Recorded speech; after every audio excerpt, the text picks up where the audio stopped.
What the fuck happened?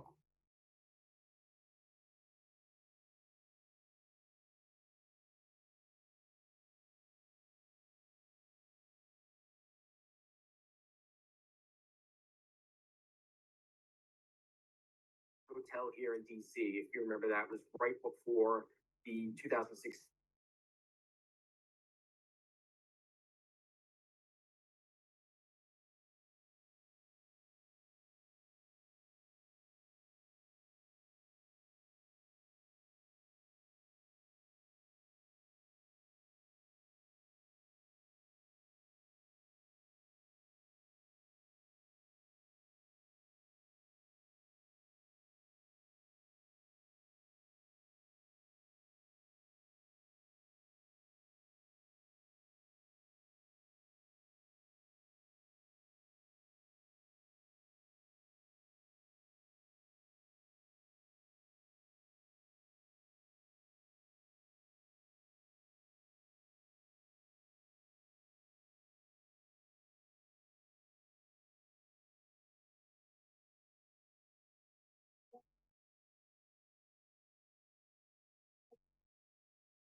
All right, everyone, let's get started.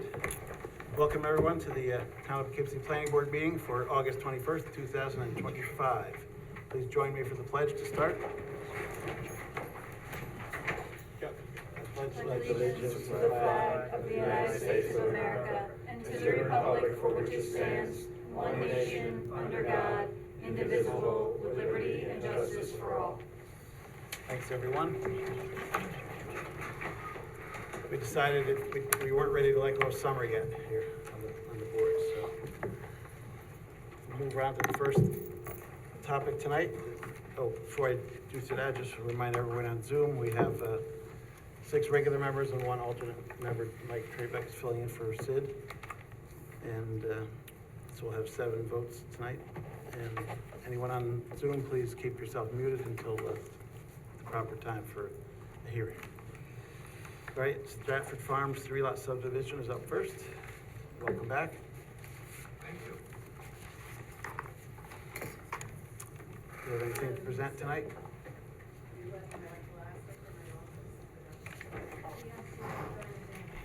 Do you have anything to He present? should be joined, is he not there? He would have to join and he has to share his screen. Is someone from Margaret's office? Yeah. I don't.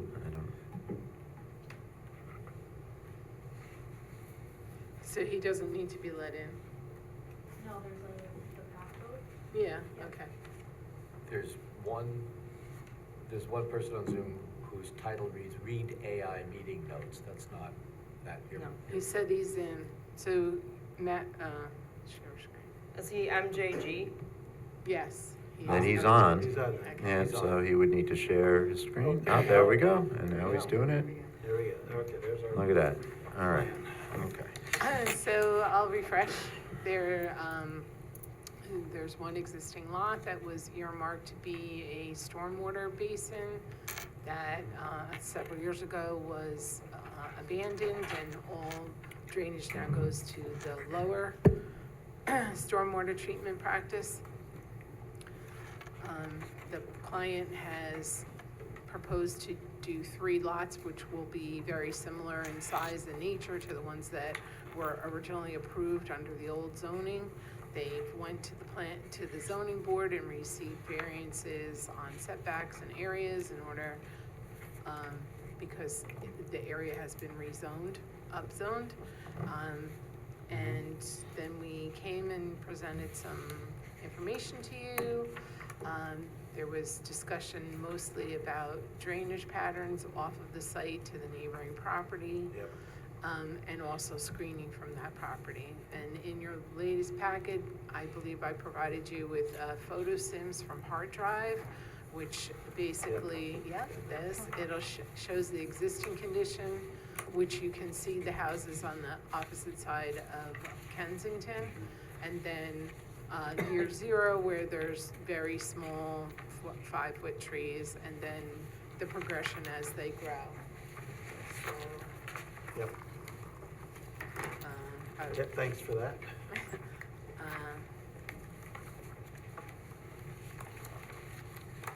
All right, anything else? Or was just-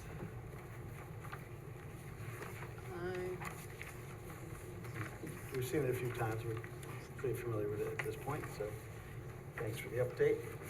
Go to Eric for department's recommendation. Sure. This is the first public hearing on this application, so the public will be invited to speak at the right time. It's on for secret review and preliminary subdivision. The main seeker issues that the board discussed last time had to do with the need for a preliminary SWIP, because it's part of a larger action of development, and also the conditions of the ZBA relating to screening at the rear to be provided in lieu of the setback for which the applicant obtained variance. The applicant has provided some elevation cross sections and photo simulations using these 5-foot arbor vitae green giant plantings that matured at 30 feet. Staff, I provided you with some estimated sight lines that indicate what the growth would be to intersect with the sight line for screening purposes, which looks like it's about 20 to 26 feet. So the planning board should obviously discuss that. If you're satisfied, you can proceed. Then you may proceed with that issue or not, but discuss it. Also, the SWIP addendum was submitted, I think, on Monday, but the deadline was a couple of weeks ago.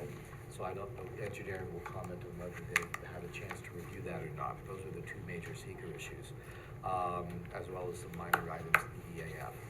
The planning board might also want to discuss the fence type, because there's 2 types of fence for that rear property line. Shown on the plans, it's a little unclear as to which one is intended. One is a simple split rail, the other is what's called a crossbuck. We've also, in the comments, recommended the planning board discuss a recreation fee versus parkland dedication. If you don't disagree, then it seems like there's not much parkland to be dedicated from these lots, so a fee may be appropriate, but the planning board should make that determination. That's it. We've provided you with a recommendation either to approve or, given the lack of a SWIP, we added a recommendation to defer the application, in which case the public hearing should be adjourned rather than closed. All right, let's see what Andy has to say. Yeah, so received. I was able to, we received the SWIP, I did a cursory review, but I haven't been able to provide any comments or a full review on that, so that, unfortunately, that'll have to wait until next time. Okay. You know, the rest of the comments that we have, you know, we still have a few comments that need to be addressed. A lot of them are technical in nature. We're looking for some updates on the erosion control plans, just some modifications to make sure that the fill on the backside of the lots remains on the property. And then the drainage plan across the back of the lots to keep the water from flowing onto the adjacent properties. We're going to be looking for a drainage easement across 56.2 and 56.3 to make sure that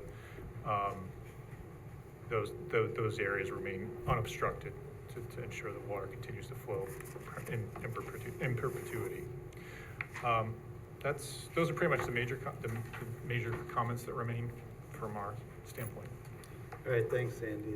Yeah, the drainage is certainly important there as well. All right, it's on for public hearing, so I move we open the public hearing. Second. Moved and seconded, all in favor? Aye. Opposed? Motion passes 7-0. We have a sign-up sheet that started, so then we'll go to anyone else, so. And if you could, move down so others can come up and sit down at the mics, and also, the person who's on Zoom, if they could stop sharing the screen for a moment, or I could do that for you, but thank you. Yep, thank That's you. better. All right, And just a reminder, we usually do 3 minutes for comments. The first one up is Kevin Brooklyn, I think it was? Buckland. Buckland, okay. Hey, Kevin. Hi, please excuse reading off my phone, I was That's fine. taking notes on it. Actually, whoever was sharing the screen, or if you have it in front of you, I want to address some of the things on those plans, so if you had them in front of you, it would be helpful. We do. So my opposition to this subdivision has 3 basic points: drainage, character, and screening. The drainage, we've seen all sorts of plans. All sorts of plans been laid out. They told us how we're gonna do it. I met with the 2 representatives about 2 weeks ago. They told me exactly what they're gonna do.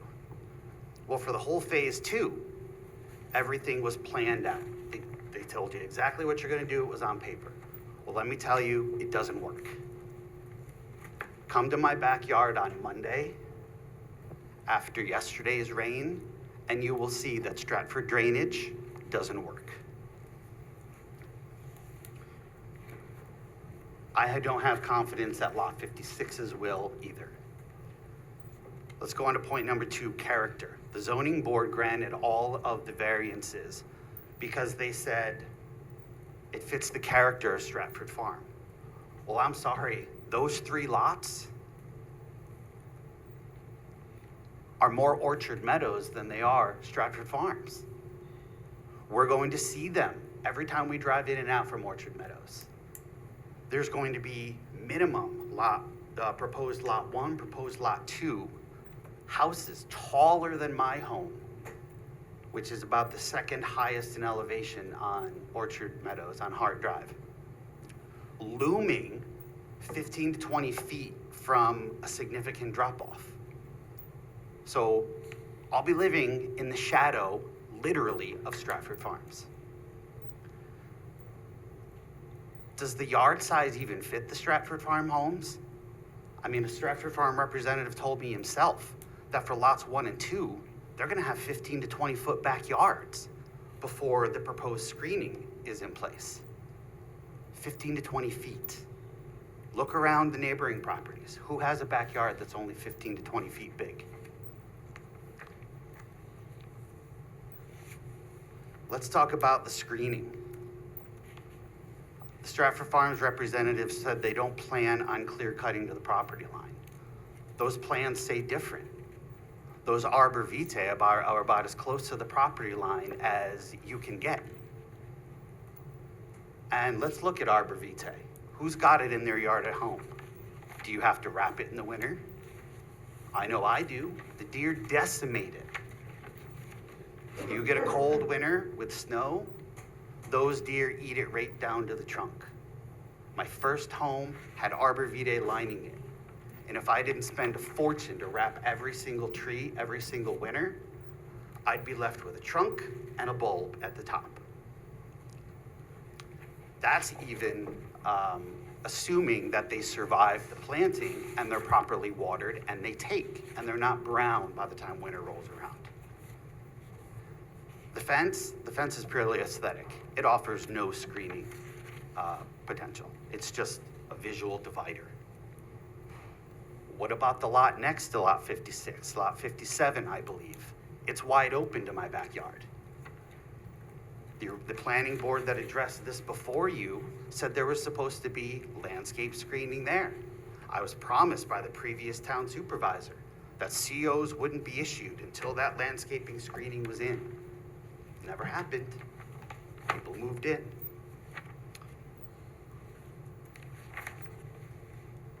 The representatives I met with Stratford on the recommendation from Ms. Jamadi, which I firmly believe was just them jumping through a hoop so they could say they did it.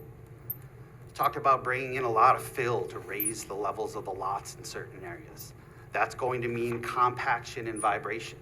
I went through that once when they filled in the drainage ditch that they dug.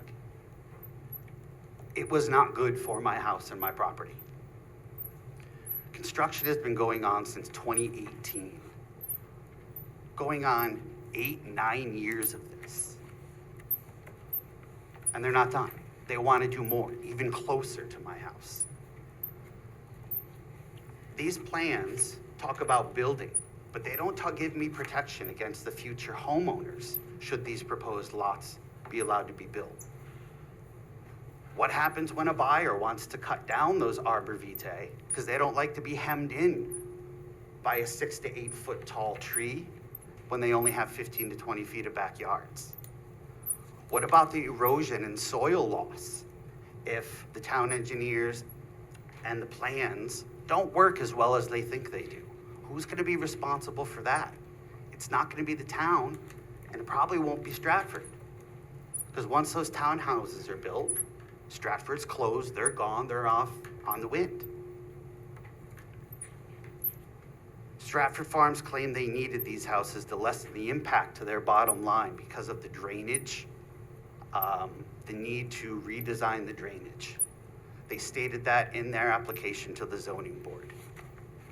Where is the balance between Stratford Farms' profit and the cost of the sanctity for my property and my enjoyment of my investment in my home?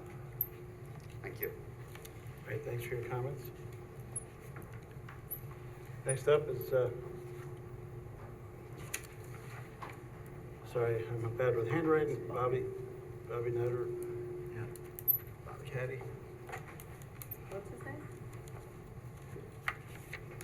Pass it down. Hi, those of you don't know me, my name is Bobby, last name is Nadam Tagadi. I live in 18 Hard Drive, right next to Kevin, Buckland. Okay. I've been dealing with Stratford Farms over 20 years.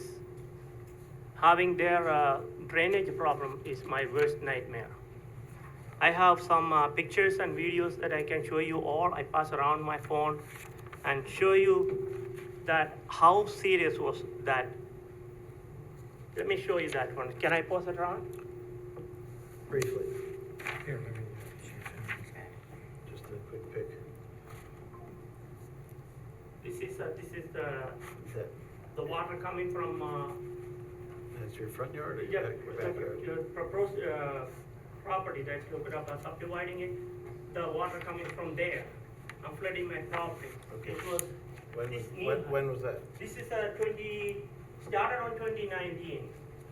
Then he built a Okay, pond. so it happens during So, yeah, during February. the rainy season, it will I come need down. you to go kind of back to the microphone, so, Okay. okay?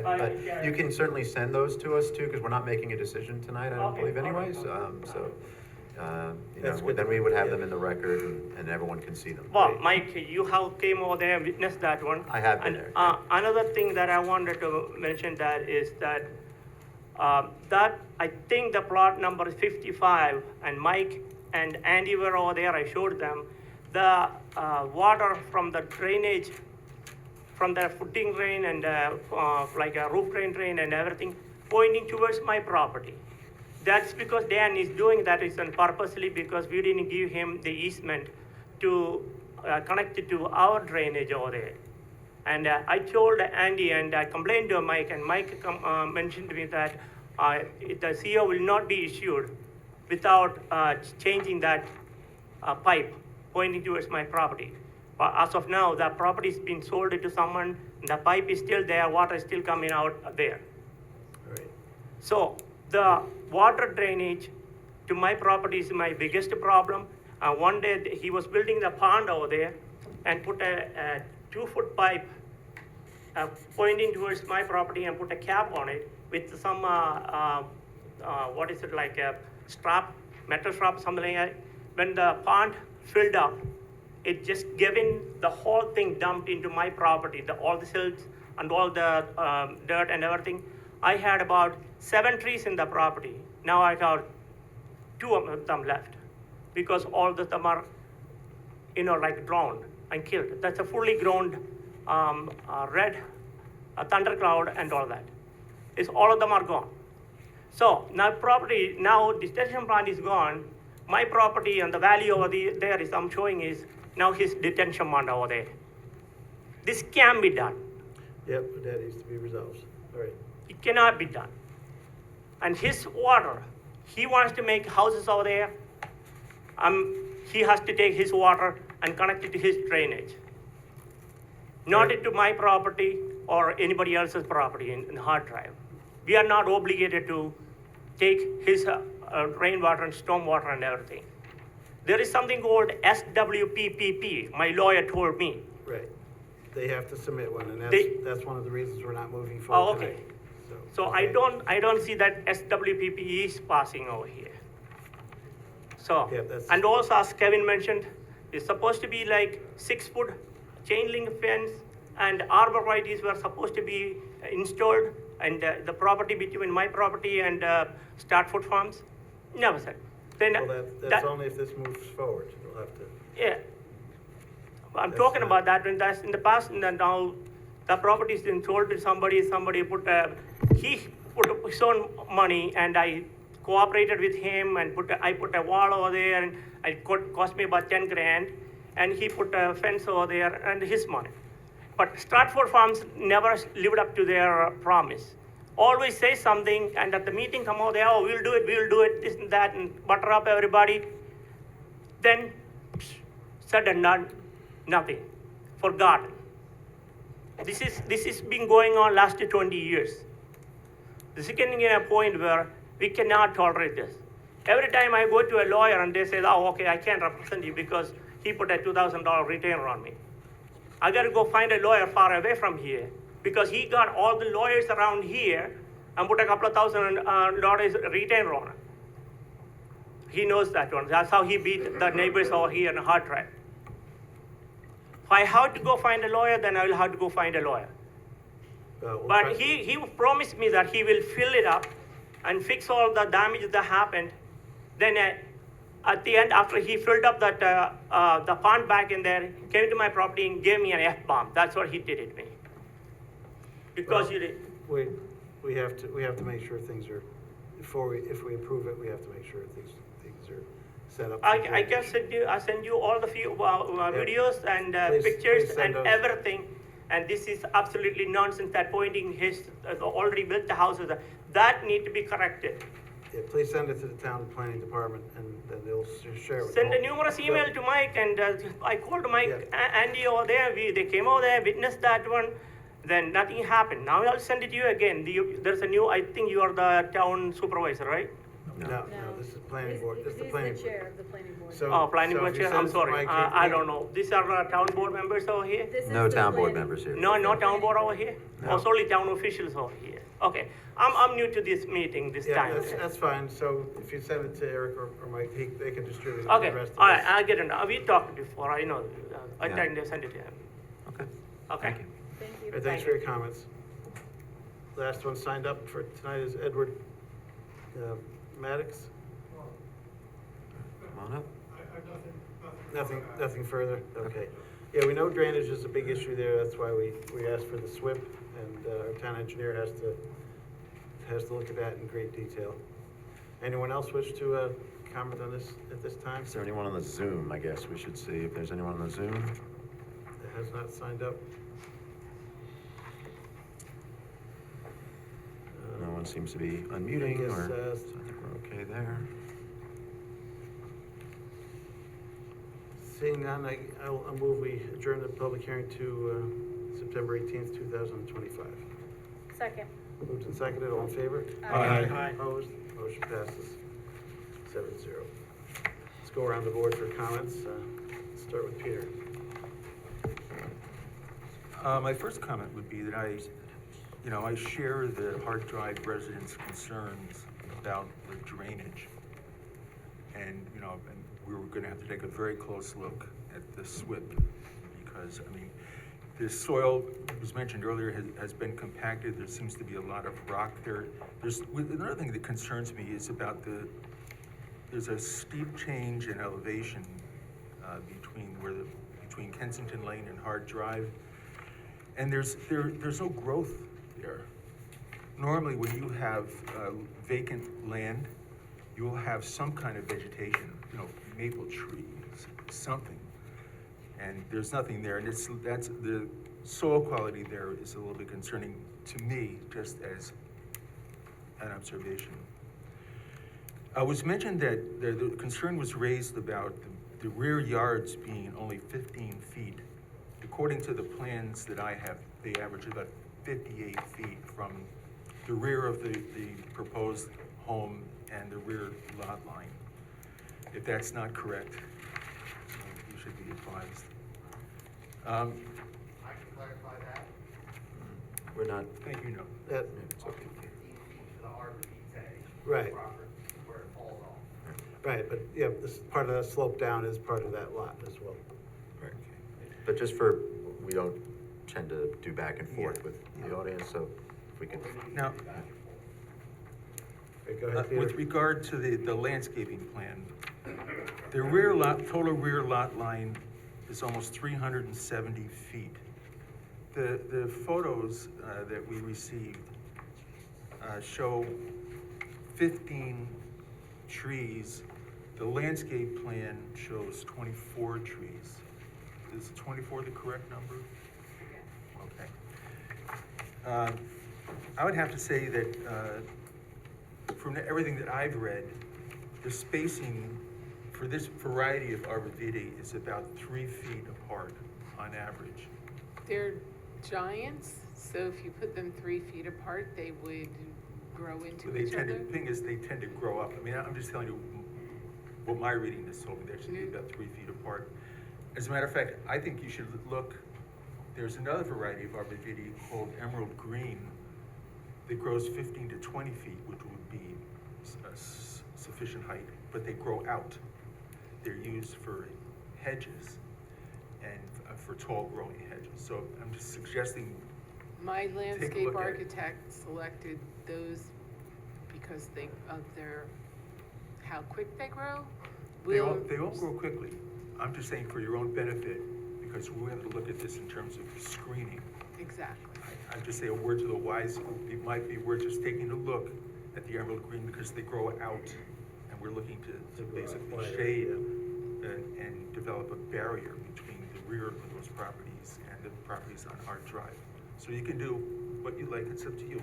I'm just saying that we might be happier with something that was provided more of a barrier than just something that's, I mean, you look at these pictures, they're great, they're tall. They're not really providing a tremendous amount of screening, which is what we're looking for. So, and I think you also want to take a look at the number of trees that you're proposing. I'm not certain that 24 is the right number, and I'm not really certain if there should be some staggering of trees as well, because you made the decision that you wanted the variance from the lot line to screening. So now the ball is, it's the lady or the tiger. So now the ball is in your court. You're gonna have to present us with a plan where we feel comfortable for the neighbors, that there's gonna be adequate screening. Yes. And I think you're also gonna have to pay very close attention again, because the quality of the soil there is so poor. You're going to be certain that whoever's planting those trees provides proper preparation, and you cannot use the soil that's currently existing on that property. So we're gonna wanna see a plan, exactly how they're gonna approach that, what kind of soil they're gonna use, and other types of preparation. There are details and notes on the plans that show. I read them. Yeah, I saw okay. it. Thank you. Okay, Yeah, we gotta make sure they take exactly. and grow quickly. Also, are we gonna request any kind of maintenance agreement for those plantings? Well, generally, there's always a maintenance, anything on plans are supposed to be maintained, correct, Eric? Yes. Yeah, with the subdivision though, as a Subdivision. practical matter, that's not always the easiest thing because the lots are sold and then you have individuals and yes, so it's something to consider. Well, it's something that we can look at. I think it's something that we should consider, some type of maintenance agreement. And is there any Put a kind note of, on the plat, it would carry forward. okay, I was wondering about any kind of note about not cutting them down as, you know, Right. as one neighbor suggested could happen. Okay. All right, we move on to, Nicole here. I don't really have, much to say. The neighbors came forward and told us kind of what's been going on their properties. I wanna thank you for going out and talking to them one-on-one. Yeah, ultimately at this time, obviously, we're not gonna make a decision tonight because we need to have our engineer go over the SWIP, thoroughly and, yeah, and go forward from there. We did have a question about what type of fence you were proposing. So, cause I think that was a little unclear. You were gonna propose a fence and then the trees, correct? Right, so it was a stockade fence and we had changed the detail to be the crossbuck one, but Okay. maybe they didn't take off the other one. Okay, crossbuck. so it's this one and not this one. Okay. I mean, a stockade fence is flat, but it's Right. not very attractive. Mm-hmm. And I don't think it's the best solution if you're gonna put in the plantings, and the plantings will shade it within a few years. And stockade fences, I don't think are a good alternative. But if that's what the neighbors want, we can discuss that. Okay. Or you can discuss it with them directly too. But yeah, I don't really have any else to say. Thank you. Right. Rocco? Well, I have to echo what Peter said, and other than that, I don't think I have much more to add here, because it seems like there's still significant issues that need to be addressed, and you should really pay attention to what your neighbors are saying, because it seems like there's substantial issues there. All right. Peter pretty much said everything that needed to be said. Yeah. Steve? Yeah, I have no other comment. Michael? Anything? Do we know if the existing plan for the subdivision required that the other houses on Stratford Farms that the neighbors complained about were supposed to have screening? And if they were, do we know if that screening was actually installed? They were not, they were not on the plans. There was some off-site planting that was shown, which of course was very difficult to do after the fact, but we did actually they did actually plant some off-site planting according to the very old subdivision plat that is part of this, yeah. But there was no, on the parcels themselves, there was no screening. There was some screening for the cemetery or a fence, I believe. Yeah, Yeah, for the that's on the cemetery, but other not, side. not It along. didn't, it didn't extend to this part of area. the project. We did have, there was a lot of conversation with the town board going back several years ago about this, and then there was, they did plant. Did some updated. They did some planting on some of the lots that are not on their property, in cooperation with the landowners on those properties. This thing goes back into the 90s, long before us. It does, yeah. Trying to figure out Do we know if that how to was just, rectify things. do we know if that was just an oversight on the part of the prior planning board, or is that? We Just have no way, something we have no way of that was knowing. No idea if they even discussed it. The code was different then. It was totally different, yes. They didn't have the same requirement. Yeah, we did a major update of the zoning code in 2007 based on a new master plan, and this development preceded all that as well. And we've been updating it since then as well, based on our new master plan. So, just got to So then I work don't with have what we got anything. now and try to rectify what we can. Okay, so I don't have any further comments. That's the Thanks. answer. So, yeah, my comments are to Andy is there, one somebody referenced the pipe still draining onto Hart Drive neighborhood, so we gotta make sure that. it's There's no not- pipe there anymore. Okay, they took that away now. Yeah, that was removed in 2019, 2020, Sure, somewhere around okay. there. 2021, I think. 21. Okay, we gotta make sure all that's settled, because that was a problem in the past. And, the other issue is I mean, Eric mentioned is the rec fees, so you know you have to do rec fees for this, there's no. Correct. It's no parkland in lieu of, I mean, this is fees in lieu of parkland. And then the last thing is for the plantings, there is a concern of arborvitae deer issues. I don't know if there's deer in that area, or there could be some other, or can you plant something taller than 5 feet to begin with as a starting point? You know, we just wanna make sure that is really screened well if this moves forward. Okay, from my experience, they don't like to eat the arborvitae, but I mean, I'll make sure that it's a deer-resistant Variety. one that we put down. I mean, I know they like the white pine, Mhm. and they eat that. If you could, you said you have a landscape architect that's working on this, so if you could work with Yeah, them I'll and, make sure you know, that- get, I think we would want the deer resistance, and also, I guess the planting size, right, is 5 to Right. 6 feet. I don't know if that was specified for a particular reason, but certainly if they started off at 8 feet or something like that, that might be. You can't really better. buy them, and they can't. don't transfer well. The bigger they are, the harder they are I to know there's a transfer. point where that doesn't work, Yeah, yeah, I so, do like, understand that. You're Root pushing it, systems. even at 5 feet, you're That's right. pushing it. Okay. They're, it seems counterintuitive, but their chances of survival are much better the shorter they are. Yeah, well, Yeah. that makes sense. The root system is not, you know, set up yet. And once they So get- 5 feet is probably, That's a good start. Okay, well, Yeah. so, I mean, then look into the emerald green variety perhaps that Peter mentioned as well, to see if that's something that could work. So we want that to close off as well as going up. I'll make sure that we're planting it so that it will be fully screened. All right, You know, and, we I'm did sure- take into account how quickly they grow per year. yep. And we'll keep, working with Eric, I guess, as you develop that. Move forward to the next one, all right? Okay. Guess we're ready to. Move that the planning board defer action on this application and direct the applicant to respond to comments of the planning board and those received from town departments in evening season.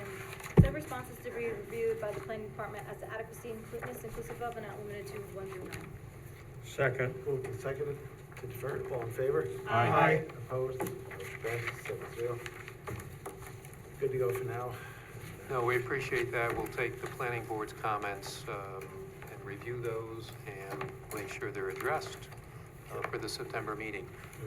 If I could ask one additional thing of the board, there is another matter on for Stratford, which is actually at the very end of your meeting, which is an extension on the townhouse approval.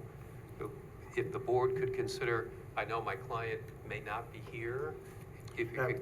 You don't need to be present for the extension. Oh, okay, I just wanted to address it if we did need to Yeah, be we'll do present. that later, don't worry Okay. about it. That's just administrative. Very good, I we'll tell them appreciate that you asked.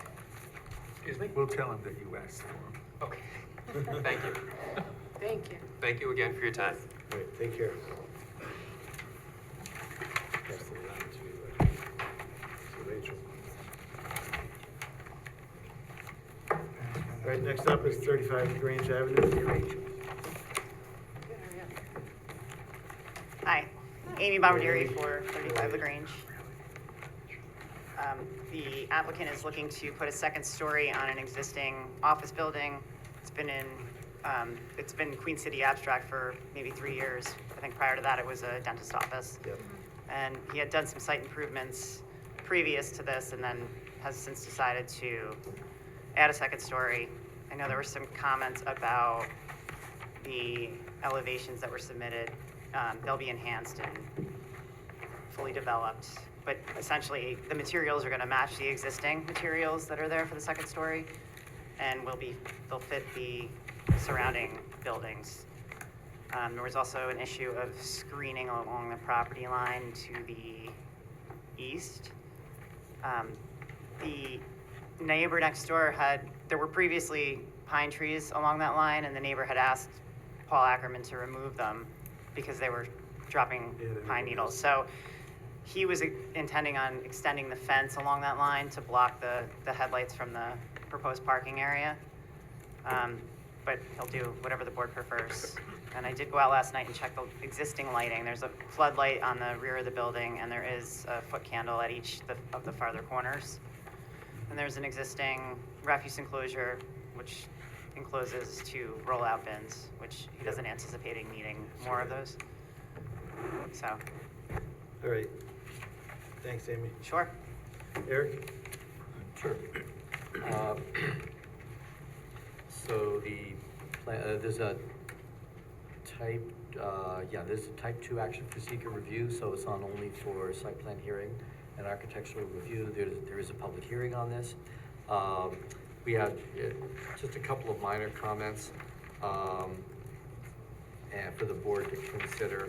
The board, not too much, just the driveway, the screening, which Amy spoke to, so the board can discuss that. We've provided you with resolutions for the public hearing and to grant conditional approval if you're inclined. Great, thanks. Anything on this, Andy? Just a few minor comments, looking for some spot elevations to verify ADA accessibility, slopes and stuff like that. Thought they should consider paving the areas indicated to be gravel, just for ease of maintenance, if nothing else. And then, among other things, because there's some work proposed near the property line, we want a note added that indicates that the property line will be marked out by a licensed land surveyor before they start any work. All right. And that gravel area is just like an old tree stump and some wood chips there at the moment, I think. So I don't know if he's planning to do anything with that. He'll pave it if the board wants him to. He's not opposed to that. Okay, that might make it easier for getting in and out as well. Thanks, Andy. Sure. This is on for public hearing, so I move we open the public hearing. Second. Moved and seconded, all in favor? Aye. Opposed? Motion passes. Anyone in the room wish to comment on 35 LaGrange? Or on Zoom?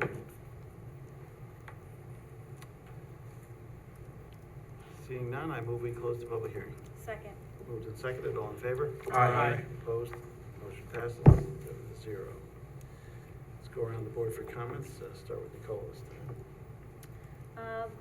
Not too much, but I think you already touched on it, so you're not putting in any new lighting for this. I don't think it needs it, but Okay. So no. no. Okay. And, other than that, the water department, stated that the backflow prevention needs to be done. Yep. So, okay, that's all I have. All right, Rocco?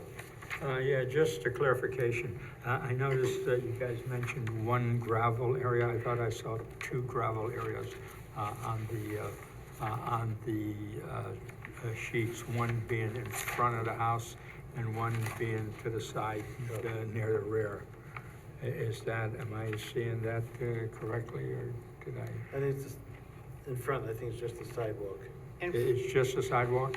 Okay, then maybe it looked like something else to me. Okay. Oh, it's on the screen, okay. There's an existing. Right, there's one there, so there isn't one, it's in the front of the house. then. That's this is a walkway. Okay, so that's a concrete concrete, pad yeah. over there? Yep. Okay, all right, my mistake. All right, thank you. Sure. Thanks, Rocco. I have nothing. All right. And no comment. I don't have comment. And Peter? Are there going to be any additional employees other than what the staff now? It's no. He there are times when he has closings and there's a lot of people there for the closings and he needs more space. He needs a larger conference The room. hours of operation? 8 to 5. The reason I asked that is about, we had discussed possible fencing because of, headlight glare. Yep. He has a fence that extends a little, it comes around this yeah, corner. yeah. And he was already planning on extending it to where the parking's gonna be, which is here. Yep, okay. The plan that we have delineates 7 parking spaces. There seem to be more parking, more than 7 existing. To me, he can get more than 7 in there, yeah. I mean, it looks to me like there He has are to 10 to 12 spaces, so. Well, he has to extend it in that gravel area, in this area here, to meet the required dimensions of the parking area, to get the 26 aisle in between. Yeah. So he'd have to extend more of that area over here. You know, has the neighbor expressed any concern about the headlight glare? Because the cars run parallel to their house, so there wouldn't be any direct light shining.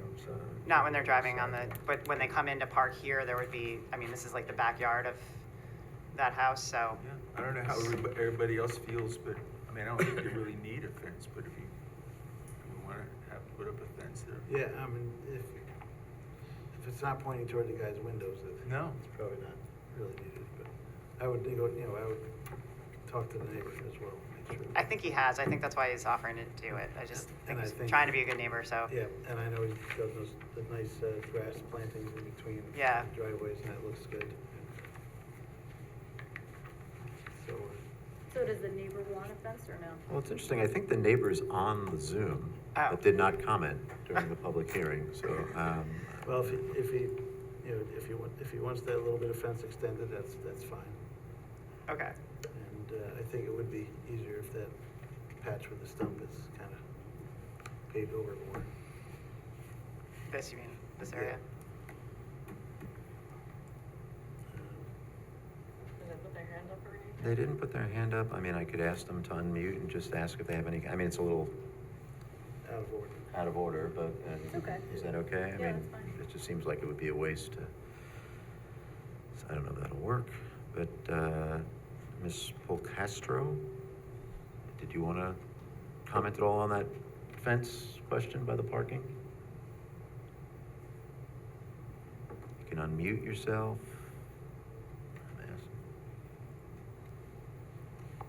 You can talk offline, I guess. Yeah, and I guess, you know. Just make sure. Yeah. That can be a condition of approval, to iron that out. And when you add the second story, is that chimney on the side gonna remain, or is that, He wants to keep it, yeah, just to keep it, okay, I wasn't sure. yeah. In the renderings for the architectural, it didn't show, so I wasn't sure. Yeah, like I said, they're gonna be fully developed, and I'll get them back to the board. All right. And the only other thing is the trash enclosure that is made of T111, basically. Yeah, And it's kind of starting to degrade at the bottom, so if he wants to repair that. spruce it up a little. I just got a hand raised at this moment from Tina Polcastro, so should we? Yeah. Sure, go ahead. I mean, I know, but, all right, go ahead, you want to have a comment for us? You can unmute yourself.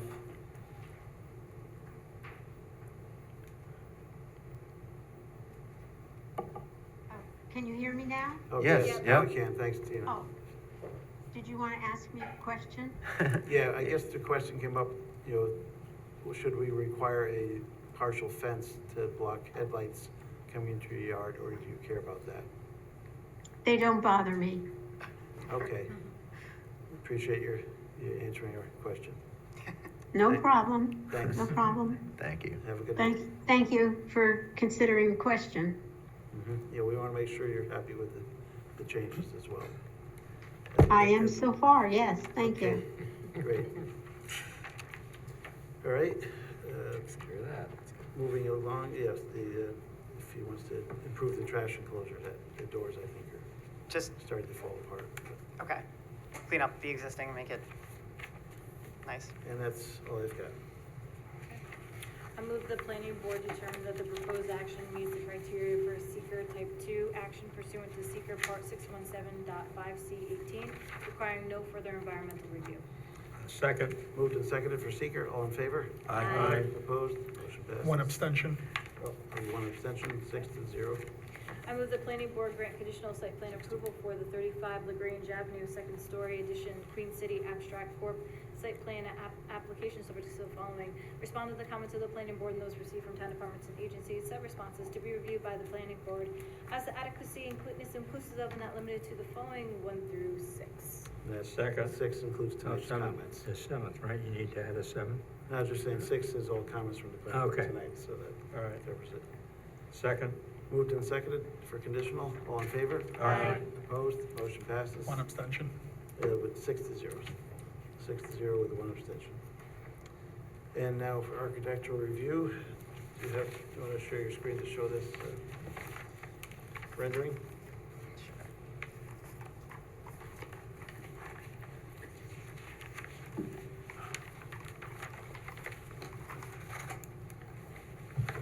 Eric, it looks like you had asked if the planning board wants to maybe delegate that the, right? Yeah. To see what, Yeah, you could discuss the materials and you could, if you know what the materials are gonna be, you can approve it and just ask that you make it conditional on providing updated elevations Yep. with the materials to staff for a final check. All right, there we go, it's up on the screen, so. Is it what's the material? Is it hardy or just vinyl? I think it's vinyl Vinyls, and asphalt shingles. all right. Is there any other thing missing besides the fireplace chimney? On the front, I don't believe there is. Yeah, it looks right. So yes, the chimney over here is not shown. Yeah, that's the only thing we noticed, yeah. Other than that, it looks good, I'd say. Anybody have any? Do you have a Comments? rear thing of that? What's that? Did you have a rear elevation of that? No, I don't at this point. Because there were some stairs, I think, coming down. So on the rear. there's going to be stairs coming down from the second floor to the parking lot. He'd like to cover those stairs, if that's possible, but we'll show that on the drawings. Okay, you can submit those to Eric and we can. So you're, So yeah, you just want an additional rear elevation to include the stairs and any changes? Well, apparently there are stairs, just want to make sure. I know that Ms. Polcastro said that they don't bother her, but with the fence, but does she know that there's going to be stairs back there? I mean, are there stairs back there now? There are existing stairs and proposed stairs to the second. There's no second floor There's no right now, and second they're floor. proposing, there's existing stairs to the existing first floor. They're proposing new stairs Right. to go to the new second floor. Right, on the back. well, that's what I assumed, but the stairs coming off of the first floor, I mean, you can't see those from the neighbors, can you? Because this is gonna be more obvious. I don't know if you Yeah, can, it's they're in the not- back, but I I don't mean, know they're if still, they're they're visible still from the not, neighbor or they're not. still lined up with the neighbor's backyard, not with the Right. neighbor's house, so. It's just, I think we ought to see it before, I mean, I can defer to the staff to make to make the final decision on that, if you think Yeah, it looks that's fine. okay. Yeah, I think that would be good. And, Right, I'm and okay Eric with that, Nichols. but I mean, the plans were incomplete, that's why I Right. just. Right.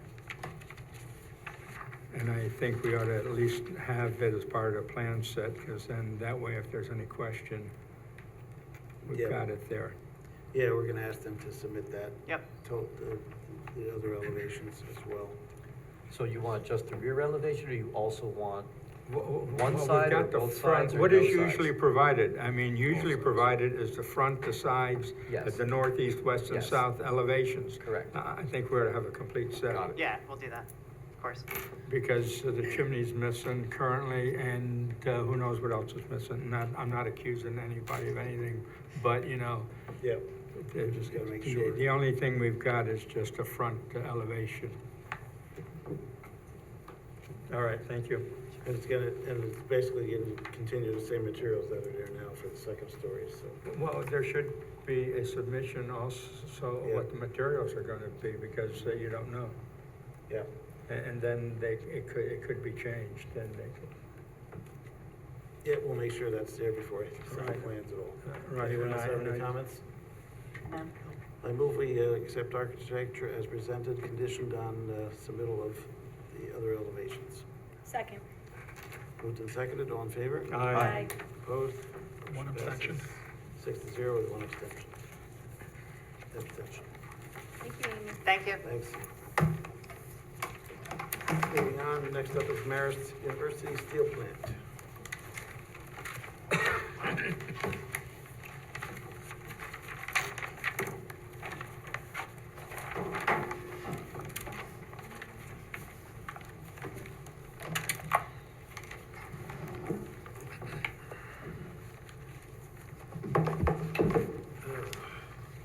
Hey guys, long time no see.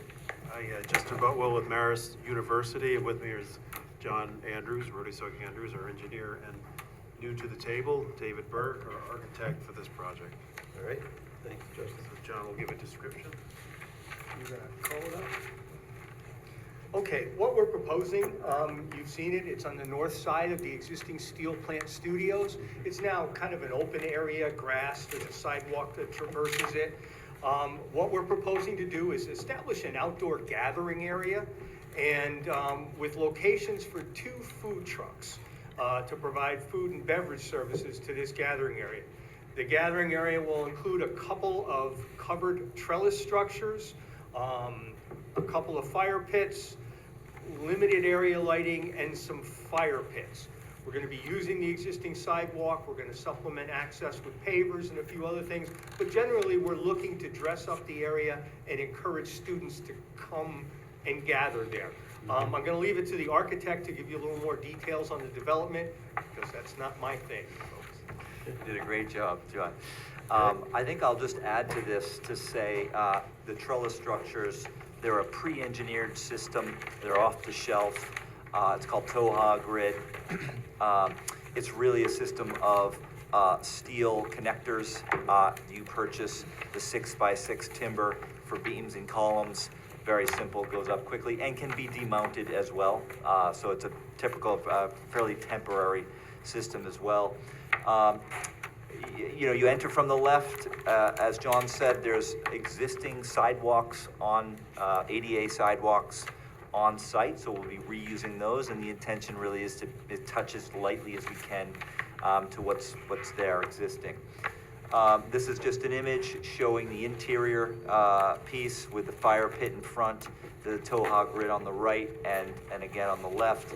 That grid sits on a very traditional deck structure on sonotubes and foundation walls, as you'd expect.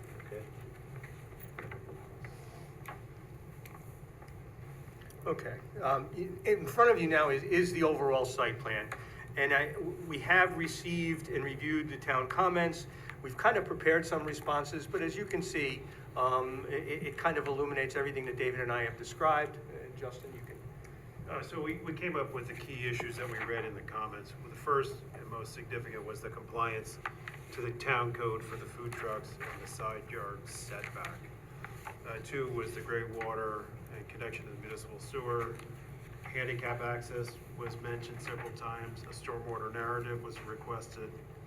Trash and recycling containers, and the truck and trailer maneuverability. So we wanted to address those quickly tonight. We can go through them real quickly. The first one is easy. As you all know, that whole side of Route 9, running from the steel plant studio north to the intersection with Fulton Street, Marist owns virtually all the property with the exception of one. And when we created Steel Plant was the merger of about 3 parcels. Eric actually handled that back then. So we merged 3 parcels to create Steel Plant. We're now looking, and to be quite honest with you, because of the way we had to get a couple of variances, the way those variances were achieved, we didn't think about it, but now we're going to merge 3 more parcels. We're going to take Steel Plant, merge it with the parcel immediately to the north, which includes a portion of the access way to the underpass and some parking areas. And when we constructed the underpass, we actually purchased another little property, demolished the house that was on it, and it's kind of like an orphan lot that's just grass today and sits there. So we're going to combine those with the steel plant parcel and extend that up farther up the Route 9 corridor. That makes the side yard setback go away. We now have more than 50 foot of property. We now meet all the yard requirements. Interestingly enough, those parcels have 2 front yards. Arguably, depends on which zoning administrator called it, they had no side yards and they had no rear yards. So it's kind of a weird situation because Marist actually owns a portion of Beck Place in that vicinity. But because of all these irregularities, we think this is the simplest and neatest way to put all those issues to bed. It all becomes Marist's umbrella.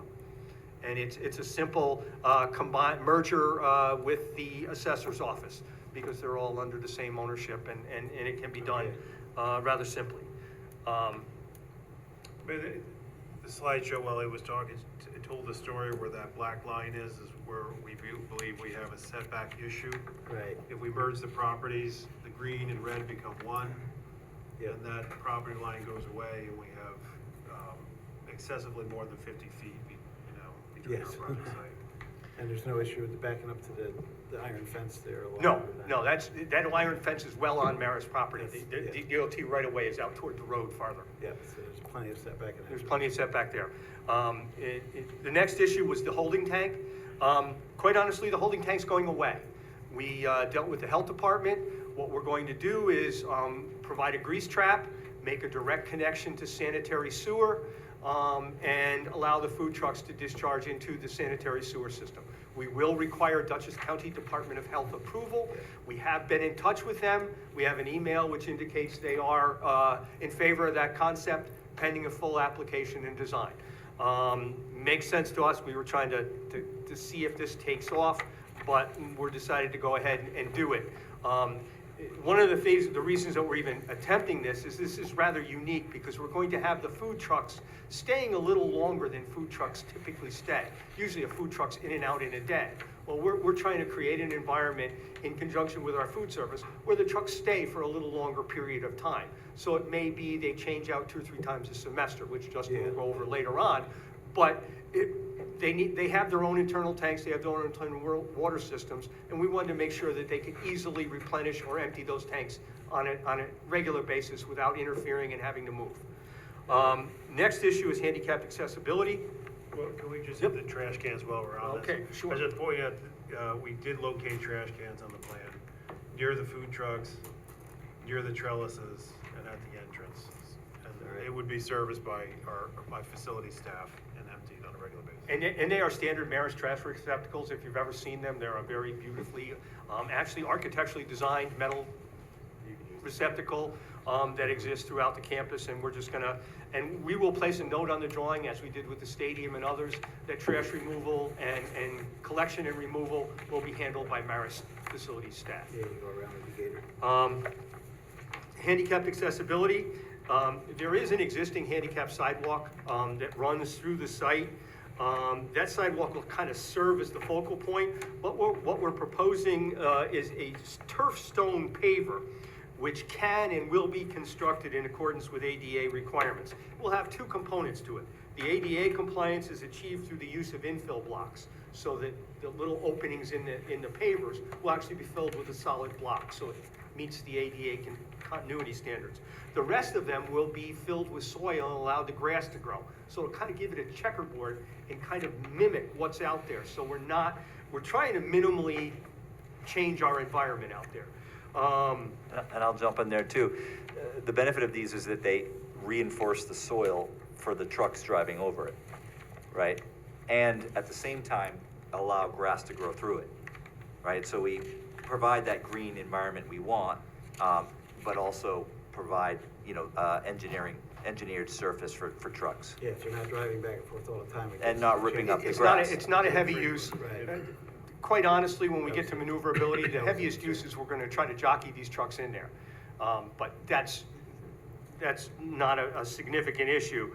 And they also create a visual difference. So if you're worried about, you can see, obviously, an opening with grass versus an opening with infill, so you know now where the handicapped accessible path will be. And it will provide access to the fire pits, it will provide access to the food trucks in the back, it will provide access to each of the trellis structures, so that somebody with handicap, with a wheelchair, which they do go to Marist, will have full reign of the entire facility. So you're looking at the plan here, you can see the plan, yeah? Yep. So the lighter poche is the open-celled Okay. turf pavers that grass will grow through. The darker is the block field, and I'll show you a precedent project that you probably all know, where this has been proven out in a moment. But the darker areas are where you would have solid surface infilled for wheelchairs to roll smoothly over. We'll just go to the next. This is, you're probably familiar with this. This is Dia Beacon down in Beacon, just south of us. This is a well visited building, obviously. What you're seeing on the left side is the image of the entrance, main entrance to the museum, and then in the background you see the entrance to the cafe and library. So we're using this as really a precedent project because it proves out the function of these turf pavers. On the right, you can see the grass kind of creeping its way into the open cell areas, and then you see the blocks infill to those cells, which create that solid surface. And it also works well for furniture placement as well. On the right side, the picture here to the right, you can see that the cafe has outdoor tables and chairs, and that sits nice and flat on that same system. So it's a simple system, provides infiltration for water, right? And it also provides the engineering surface you need for trucks to ride over it. The other issue was the issue of stormwater. I've had some discussions with Andy. We're not expecting a major increase in stormwater because we are using this pervious pavers. The structures themselves are actually decks, slightly elevated, so there'll be areas underneath them to handle. So we're not expecting a major increase in runoff.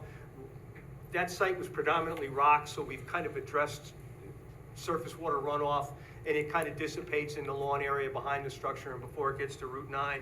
So we will document all that in a narrative, and if we need to make any calculations to satisfy Mr. Learn, we will do that. But we don't perceive it to be a major issue because for the most part, as you will note, the bulk of the area is going to be pervious surface. Yes, still true. And, you know, we believe that should address the matter. We're not expecting major runoff issues here.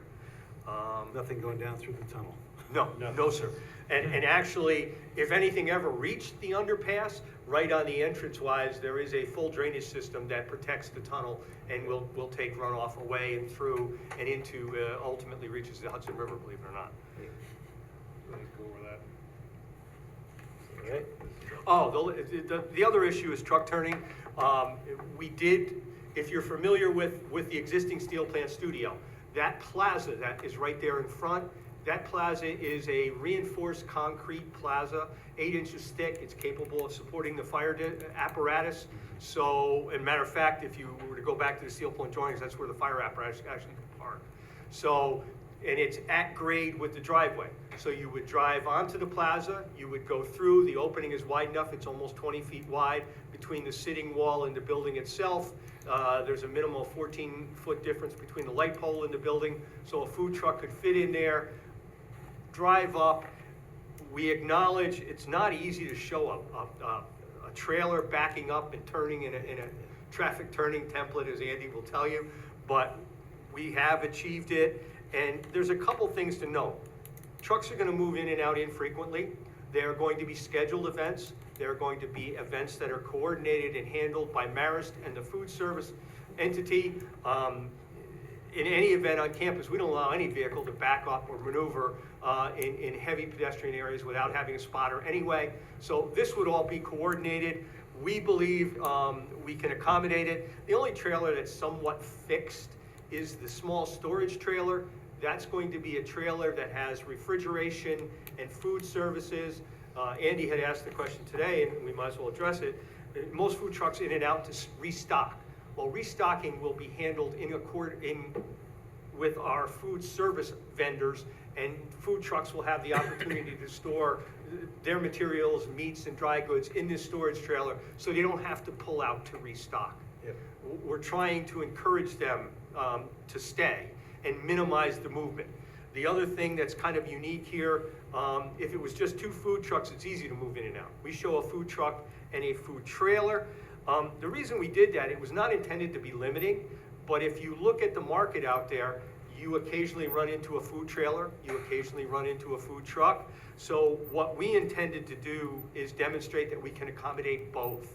And that was to bring some diversity in and enable our students to get a wide variety of potential food truck options while they're on campus. So and again, it's not intended to be limiting, but it was intended to demonstrate that we can accommodate both. And I think, is that? I mean, those were the additional. Yep. You know, we only intend to move these things once or twice a semester, Yeah, not too frequently. that was one of our main questions. And as John said, we show a food truck and a trailer. We're not fixed to that. They could be 2 trucks, could be 2 trailers. And the intention is the site can accommodate a variety, so we encourage diversity of food options for the students as we go through. The storage trailer is really for refrigeration and paper products for the most part. And then there was a question about snow removal. We don't, no one's gonna stand out in January and buy pizza, so I think in the middle. No ice cream in winter. Yeah. And then there's a couple of questions about signage. We have no planned signage at this time and understood that if we do want to do that, we'd have to come back, so. And I think you're all familiar with that location, having been there. If you're walking up and down our main corridor and availing yourself of the underpass, this is kind of like. It's right there. It's right there. It's a visual element. The architect has done a lot to encourage upflow from the underpass with some stairs and some seating areas. So again, this is intended to be a gathering area. It's a focal point between the upside campus housing and classroom facilities and the west side facilities, and it's kind of like a midpoint, so it gives a chance for students to mingle and gather between the 2 points. I like that you're working within the existing trees there and keeping them. While you get this up there, what is the path that the truck will actually take to leave? You can't very much see it on there. It's kind of shown in red, but Red and blue, you can kind of see them. they will actually drive in, follow the paved area, basically straddle the sidewalk, sir, and come But in. they'll be going over area that pedestrians could be walking on. Yeah, so we'll And manage. there's not gonna be any signage there then? Not, when trucks are moving in and out, pedestrian access will either be during low pedestrian periods, which would be early in the day, or there would be people there, staff to direct people. And you feel you can control that at all Oh, times? Absolutely, sir. Okay. Absolutely. Yeah, they're good. We do it all the time. We haven't yet gone to All right. the. All right, let's go to, Should I Anything stop else? sharing? You can leave it up for now until we get to the Yeah. public hearing at least. we get to Kristen and, Okay, so thank you for the thorough overview. I appreciate that you're working to address many of, not most of the comments. So just for the board's benefit, the application, while we may have addressed or come up with proposed solutions for addressing the setback requirement, our zoning administrator was on vacation this week. We do want her to take a look at the plan. We don't want to assume anything. Yep. The intention this evening would be to have the board open the public hearing, adjourn it to the September meeting and defer action. And they're continuing to work with the Department of Health and also I assume our town sewer department. As far as my comments go, I just wanted to point out you just mentioned an item about food truck, food trailer, not limiting yourselves. I would recommend that you would, when you label it on the plan, and this is because if I'm not here for some reason or zoning administrator changes, food truck / trailer on both of those labels, just so you're not limiting yourself. Point taken. Yep. Thank you. And so again, it's on for a seeker review, unlisted action for uncoordinated review. I had asked for some details. I know you were working through that. I do think the renderings and the visuals help.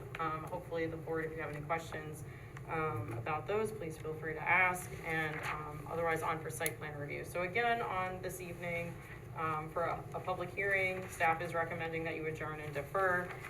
Just for the matter of record, it was circulated to the county planning department. They came back with a matter of local concern, so no additional comments from their office. great, thanks, Kristen. It's gonna be a nice project, I think. Andy? Yeah, John hit most of my comments. I don't really have a whole lot to add. The maneuvering plan, I'm anxious to see that and take a close look at that. And then, you know, the alternate sewer plan, a grease trap will be required, so it'd be interesting to see how we kind of like fit that all in Well, together, so. to be blunt with you, the holding tank we had proposed is actually a grease trap. So what we would do in this case is we'll take out the pump out kit that goes on the discharge end, replace it with the actual grease trap material. We'll run it down gravity. The main sewer line for the steel plant studio actually exits the west side of the building and hits a manhole in the sidewalk of Route 9. So we would tie right in there. I have discussed it with Jim Bynan. We will probably put a double clean out right at the connection, and the grease trap will essentially stay where it is shown, and then I just got to give you some details on how the pump out will work. And again, and just, I think this goes without saying, there wouldn't be any domestic sewage going into that, right? No, sir. The It's trucks don't have any, just the kitchen. No toilets, kitchen, it's right. simply gray water from the tanks. Give you an order of magnitude, a typical truck uses slightly under 15 gallons a day. So for 2 trucks, you're looking at 60 gallons. Even a 500-gallon tank is oversized, but because they don't generate the heat that typically with a grease trap, but it will be sufficient. And we've discussed it with the health department, and they're kind of on board. So, but I will put that all in an engineer's report. Please don't think I'm expecting to take my word. You know I'll get it to you in writing. Did you mention work in Route 9? I apologize, I missed. No, there is no work in Route 9. Okay. Our You're sewer connecting line to runs out yes, to Route okay. 9. We will work within our campus. Thank you. The sewer line is actually shown on the plan that they gave us. Yep. Okay, Just great. confirming I With this didn't submission. miss That your sounds line. better than gray water. You supply water and electric to the food trucks? We are, yes, They don't- sir. They don't have to run generators and stuff. No, we are bringing special power out, and we are connecting after our water meter and bringing water. We've already talked to the water department. There will be 2 backflow preventers, one inside the building, and then we will have double check valves on each hose connection for use by the food trucks. Super. Data for the point of sale. And we will actually bring data out as well, so. All right, let's go to a public hearing. I move we open the public hearing. Second. Moved and seconded, all in favor? Aye. Opposed? Motion passes 7-0. Anyone wish to comment on the Marist application tonight? And if you wouldn't mind Can you unshare the stopping the screen share in now? case- Yeah, that's- Thanks, See Justin. if there's anybody waving their hands frantically. Yeah, to- there's not a lot of people on Zoom, but if you're on Zoom and want to speak on this application, now's the time. Or in September, perhaps. I'll move we adjourn the public hearing to September 18th, 2025. Second. Moved and seconded, all in favor? Aye. Opposed? Motion passes 7-0. Let's go around the board for additional comments. Start with Michael down there. Hi, gentlemen, thank you for that overview. One thing I'm not seeing here is the elevations of the site with the paths, just so we can look at the slope, determine whether it's ADA compliant, whether. Andy has asked for that spot elevations in our next submission, so we're working on that drawing as we speak. We need to update it, but you will have that for your next submission. Right, thank you. The site is relatively flat, but we'll get it to you. Right, the only reason I'm asking is because on the A300, the slope appears to be Yes. pretty, We have to raise up 6 inches to get to each of the platforms, and it does drop off in the back, but that won't be used by anyone. Yeah, it drops down to the tunnel as well.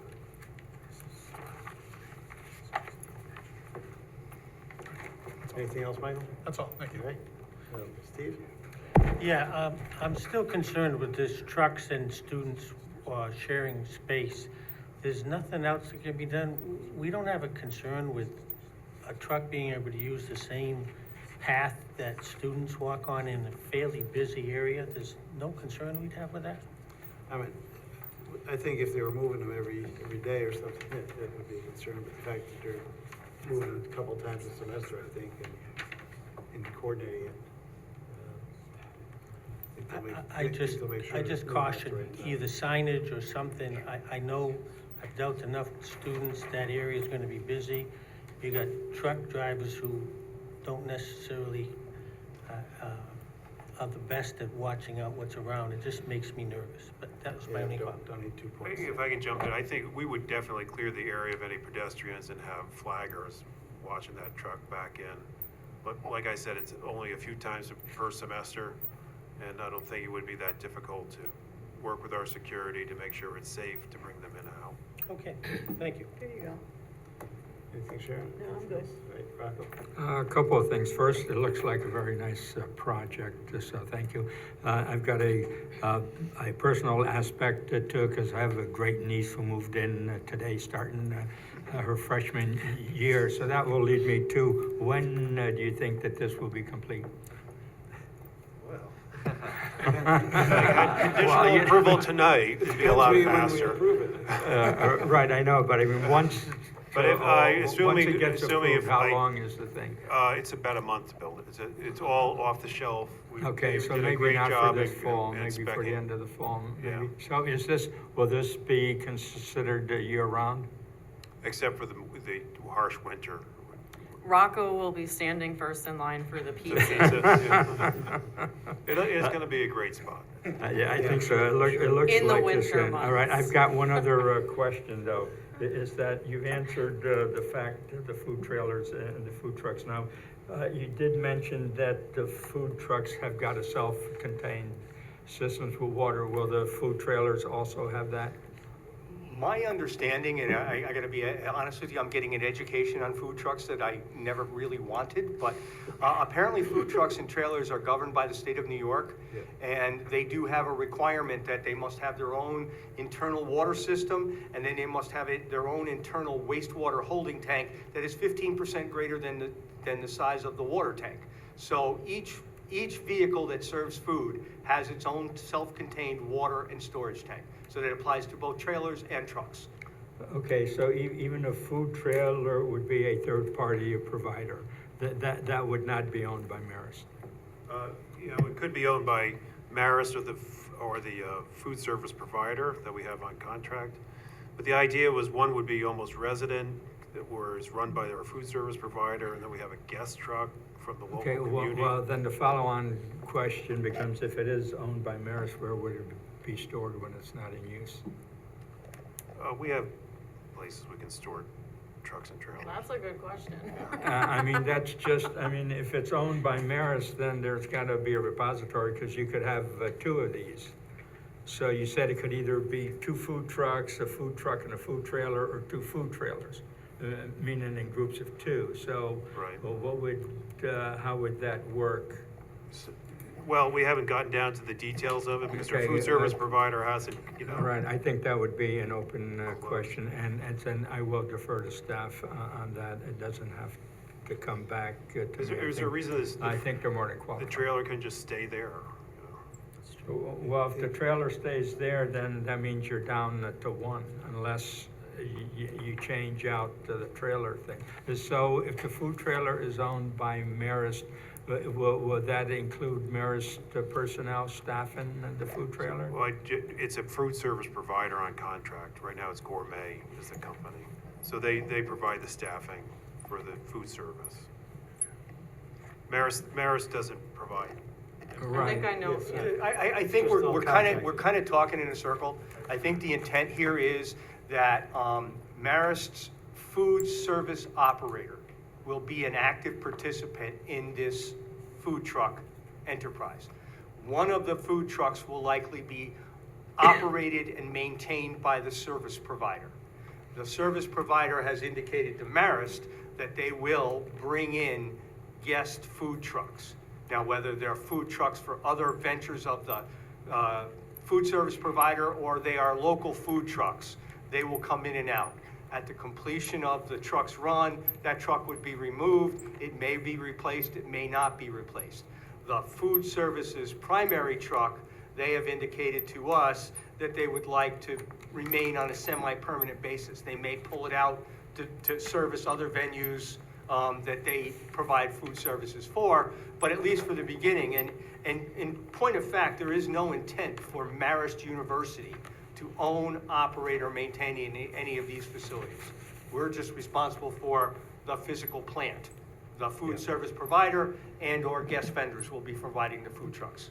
And if a Okay. food truck has to leave, Marist has a number of locations. We have a couple, for instance, research craft boats that are on the river. They're occasionally stored on campus. They're stored up at the rear of 51 Fulton or inside at 57. So we have locations where we could distribute them around campus that are bona fide storage areas. They have lots of buildings. Well, right, I know that. Okay, so then, just this is a silly question, but for my edification, with those food trailers, food trucks being there for a substantial, when in quotes, substantial amount of time, because normally they're there for a few hours and then they move on. I assume that they would be subject to the rules of the health inspectors, food inspectors, et cetera. Would that be scheduled again through the food provider, Yeah, Gourmet? The food service provider deals with all the health. Okay. All right, I think I've said enough. Yeah. But under your own food service regulations, there are 2 layers of regulation. You have to be approved by the state, which in this case is represented by the county, and then you also need to get a food service permit from the town of Poughkeepsie. Right. So any guest truck, or even the truck owned by our food service operation, is going to need permits from your organization. That's fairly clear, and we understand that.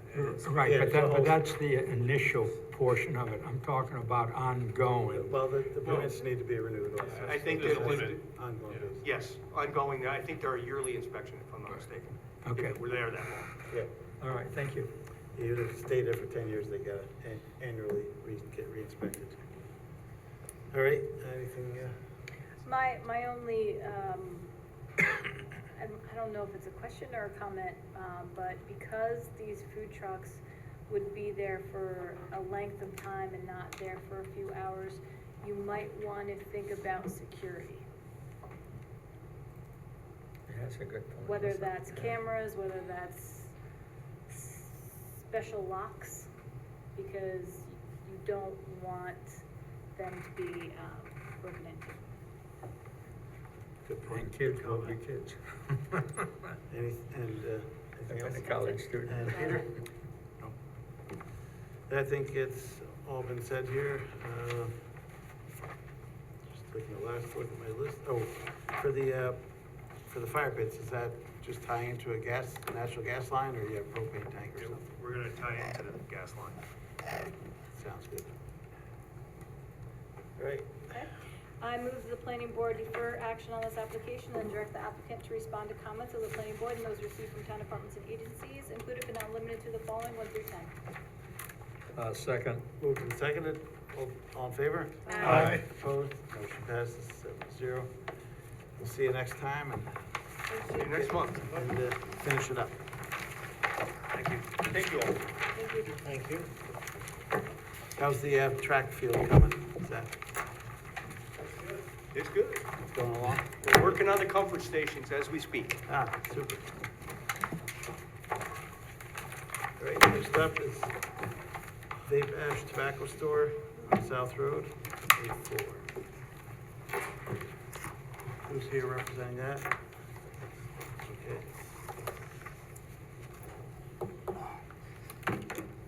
Hi, good evening.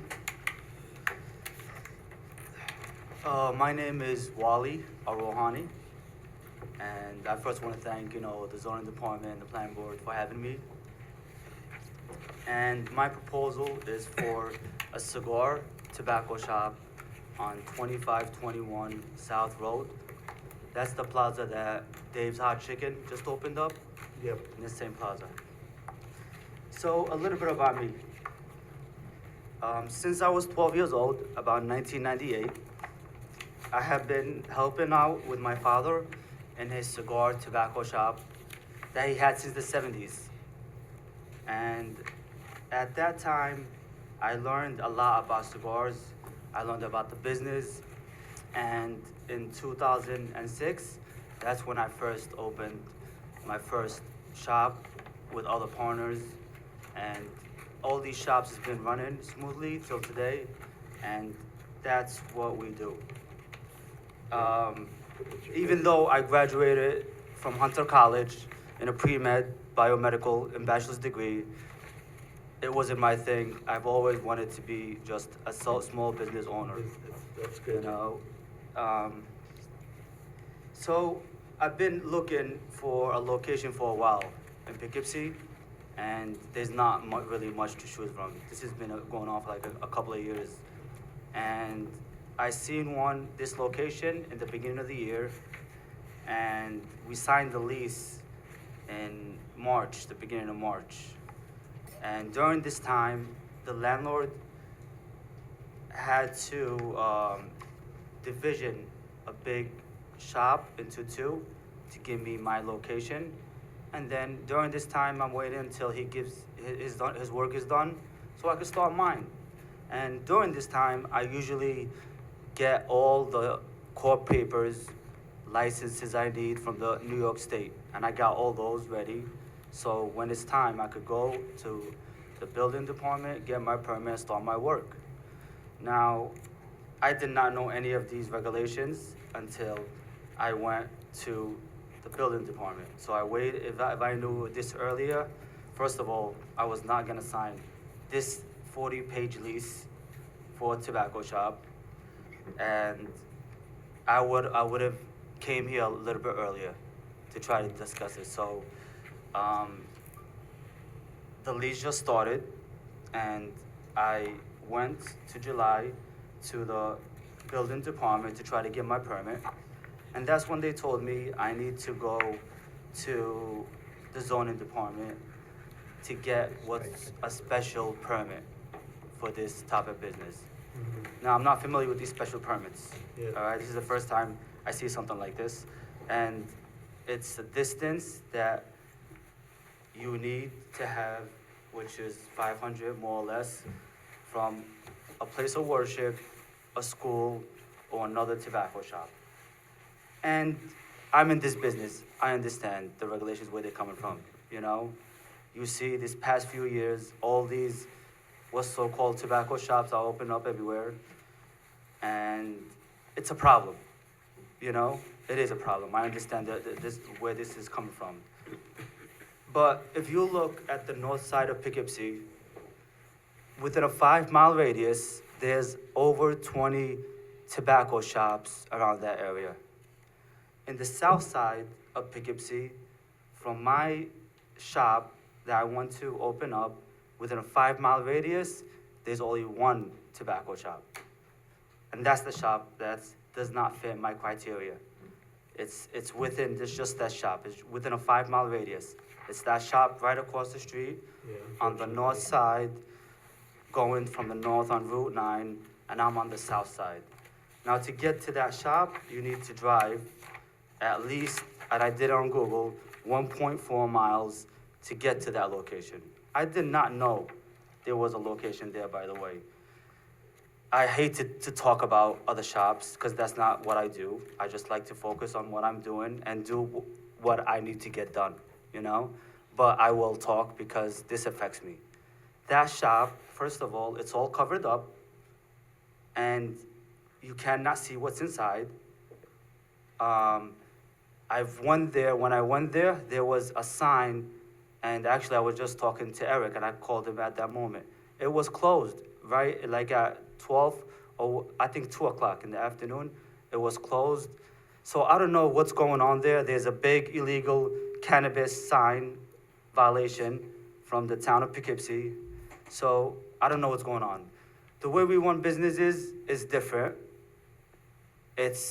We very specialize in cigars. You know, this is close to like a 400,000 project that we want to do in the community.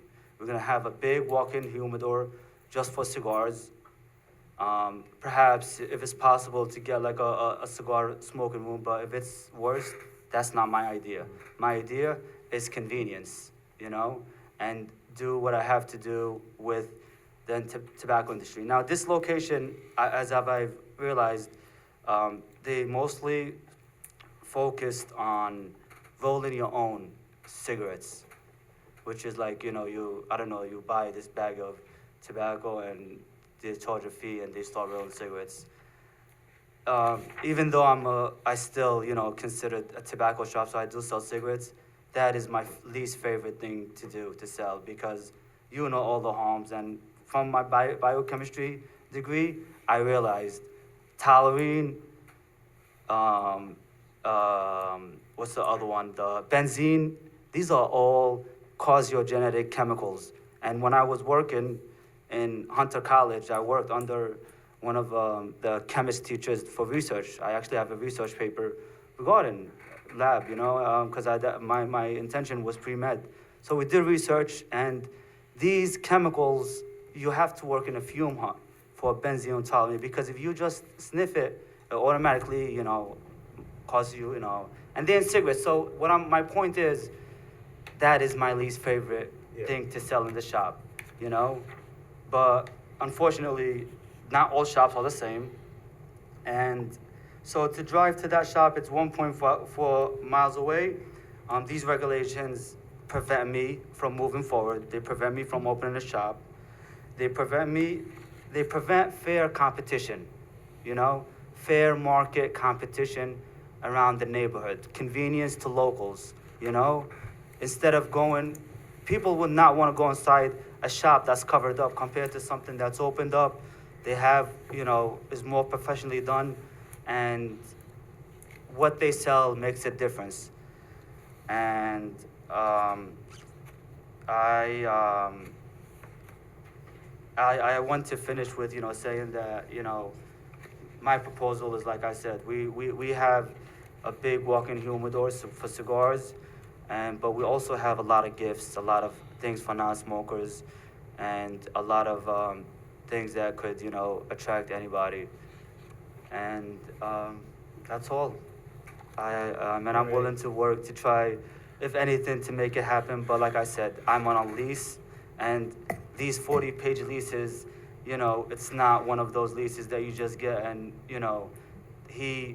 I'm obligated to pay a certain rent for a time. There's no good guy, I don't know what they call it, you could go out of the lease as, possible. So I'm here for a solution, and I don't have the time, Yeah, unfortunately, the town code exists, which is pretty strict. Well, go to Eric to see what his take on it is. Sure. This application is only for a special use permit. There is a public hearing advertised for tonight. It meets the criteria for type 2 action for seeker, so no environmental reviews required. It does not require site plan review. The building and the uses, the building and the physical facility is already there. So the only thing this is on for tonight is for a special use permit. The special use permit regulations are in the part of the town code. The board does not have the discretion, this board does not have the discretion to change those dimensional requirements. So the board might or might not be sympathetic to this use, but it would have to go to the zoning board for them to consider a variance. I can't advise you on the likelihood of the outcome there, but this board cannot take that action. So what I spoke with you about, you wanted a decision tonight. Correct. And you wanted, the only action that the board could take on your application tonight would be a denial, but I did suggest to you and to the board that if you wanted more time to go to the ZBA, or to revise the application to be a use that didn't have that dimensional requirement, a different kind of a use, you would have that option. But at your request, I did provide the board with a resolution for a denial. If the applicant does want more time, because that was at the applicant's request, if he would like more time to pursue other options, the board could change that to a deferral pending revision, or a ZBA, or a variance. So, I'm sorry to cut you, but so yes, we did, me and Eric, we did talk about this, yes, and he mentioned that very clearly. And, one of to go to that office and do this, you said defy, or where should I go to, to defy this requirements? It's called a variance. Oh, variance, Right, yes. that would be from the zoning board of Yes, exactly, appeals. yes. So for that variance, he mentioned to change the nature of the business. Now, I I don't know what does change mean, but I am here, I'm a business person. I'm not here to go sell something that I do not know about. So, Well, I think you might be misunderstanding. Eric was really talking about two options, Yeah. right? So one would be to continue to propose the business that you're proposing, that because there's a dimensional requirement in our code of 500 feet, you would be going to the Zoning Board of Appeals to try to get a variance from that, basically, whatever the distance is that this store would be from that other store. Let's say, for argument's sake, it's 300 feet, I don't know. You'd be asking for a variance of 200 feet from what's allowed in the code. That would be continuing to do the business that you are in now. Okay. The other alternative would be, as you were starting to talk about, would be to change your business model and do something else. And that may not be what you want to do, and we understand that, but that was just it is a retail space, and so any other kind of retail that isn't defined as a tobacco store, you could potentially do there. But that's a separate option Okay, than the first one. Oh, I see. I understand now. Okay, Yeah. makes sense. Yes, and yeah, he did mention that, and I asked him. I went also to a lawyer, by the way. I talked to Eric. I'm new to this, so I don't know how this works. This is my first time going through this. Like I told you, I just have to do a tobacco license from the New York State, whatever court papers, and that's all I need. So I'm not very familiar with this. I went to a lawyer, and he's a very popular lawyer in the area. I'm not gonna say his name, but he just mentioned to me that these, variances is actually for like a small distance. Now, the line that it draws from one shop to another is actually just it's across from, I think, land lot or parcel. It goes from, the measurement is lot line to lot line. Yes. And I measured it on the county's parcel map is about, it's like 190 to 200 feet around there. Okay. Where the requirement is It's for 500, 500 yeah. feet. So if you went to the zoning board, So if it I would be went there looking for a variance for of the 300. distance between 500 and whatever that. Minus the 200, 190 or yeah, 200. which is like about 300 something. Yeah, and so they just made me feel like it's like just a very hard decision to get or make, and get there. So that's why I'm in a strict lease. I just want to be open and tell you that I'm in a lease, and I already spend enough to get to this lease to this point. I don't want to have any more expenses where it's a dead zone. Even if it's, it feels like if we deny it, then does that help you get out of the lease? I hope it does. I hope it does with the landlord. That's the only thing Because we don't. I have. Yeah, unfortunately, the code is very strict as Yeah. far as. Exactly. The board doesn't have a choice on that. Yeah, so I started the application. That's why, I told you, I'd rather have a denial, which is like the worst, I told you, with the things I've done, than, but it is what it is. That's part of, like, that's Well, part you should let the board know which you would prefer, because you seem very sincere and you want to do a good business, and I do want to do, but like I said, I'm not very familiar with this. Right. And the lawyer, he made me feel it's impossible to get it. So that's why, I feel like it's just gonna get me down a rabbit hole that I don't want to get into. Yeah, That makes sense. And I don't have time. If I knew this in March when I signed, I know, I have already- all the time to come here and do all that, and it just, Done a lot already. yeah, when it starts, you're paying and you're not doing nothing paying rent, close to like $7,000 a month without knowing what you're gonna get yourself into, it's not the right thing, and I don't see myself. I'm not that type of business person. I told you, I worked hard for my money since I was 12, and I built myself up, and I just feel it's not the right, Yeah, unfortunately, if you found a location a little bit further away. Yeah, I wish I did, and that's, unfortunately, like I said, it's not, that area is very filled up and, you know, not find, you know, location is location. I have a question.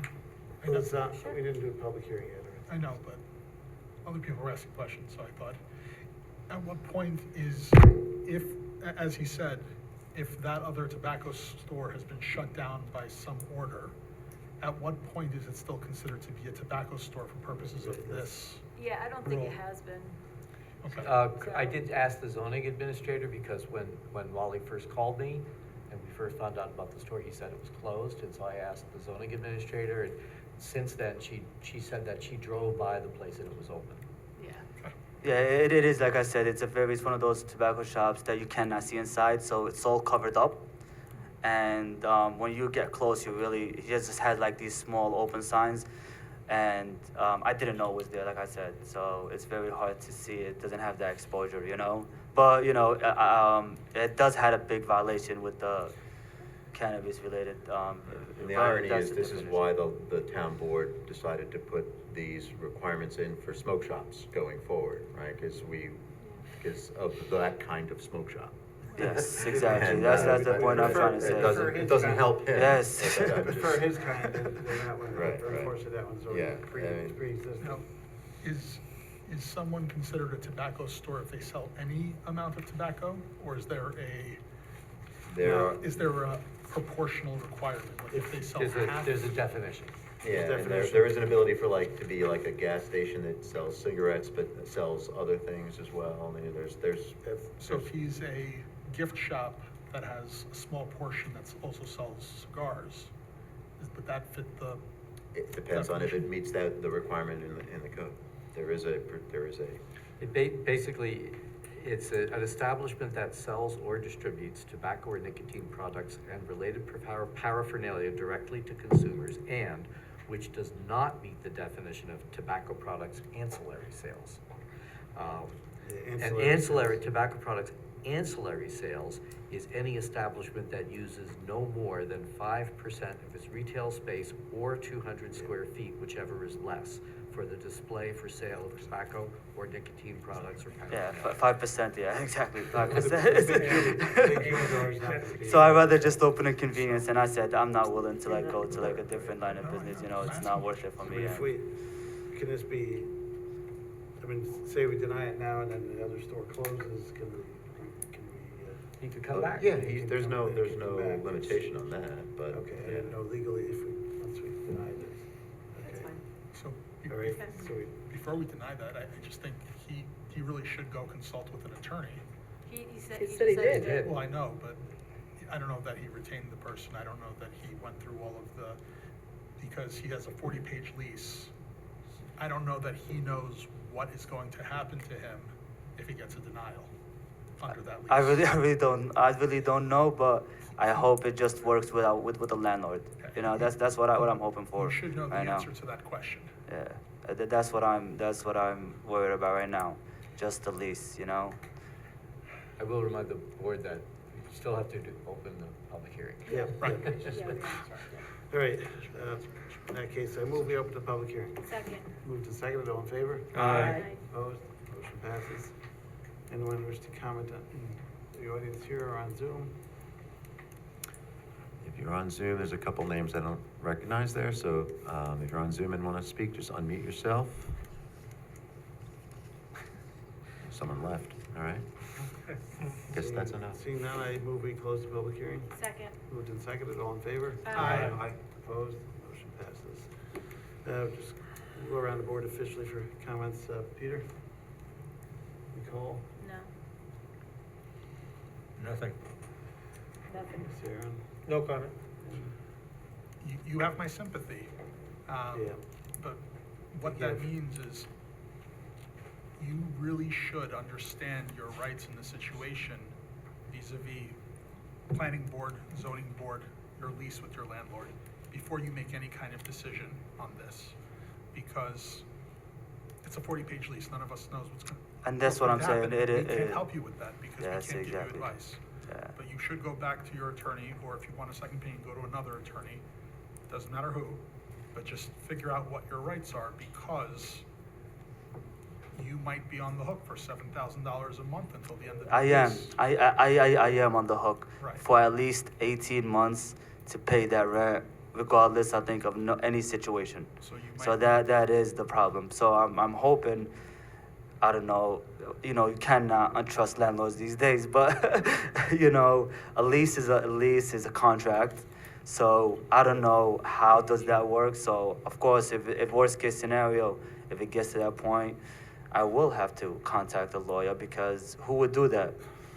Who would pay $7,000 a month, without anything, Yeah, you're unable to proceed with the Exactly, store, yeah. then they have to look, they could look for someone else to fill that spot. So yeah, so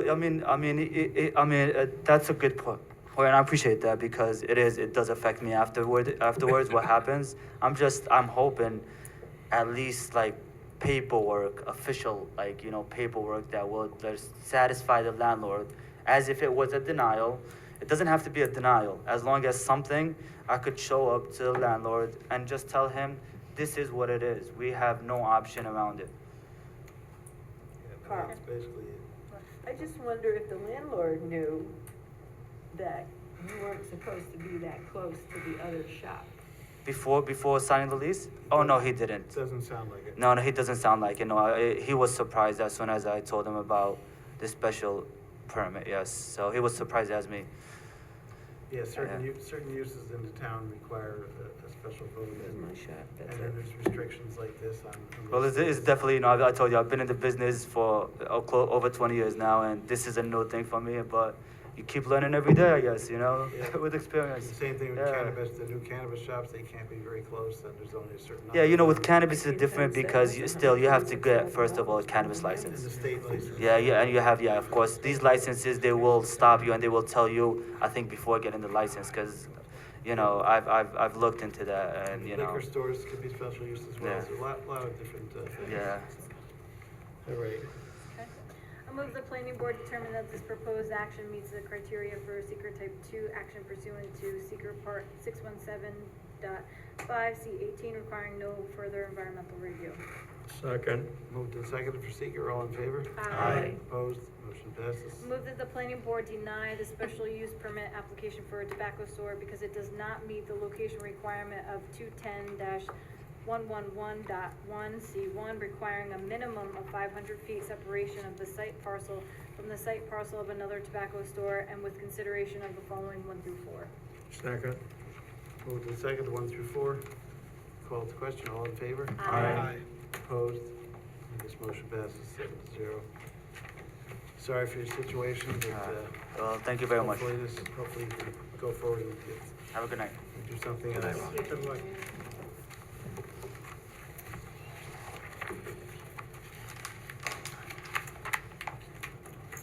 We have a few adjournments here.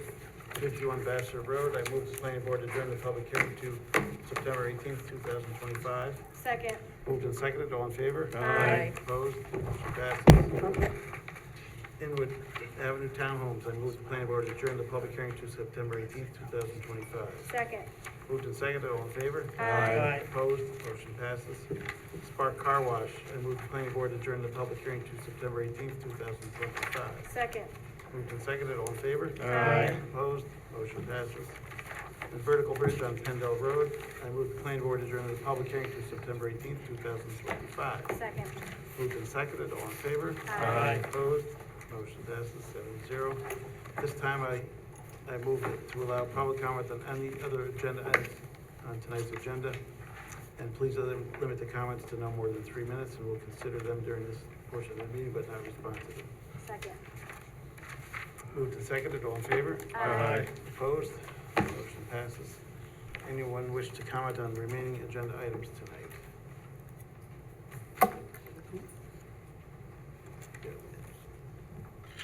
We got one. Whoa. Oh.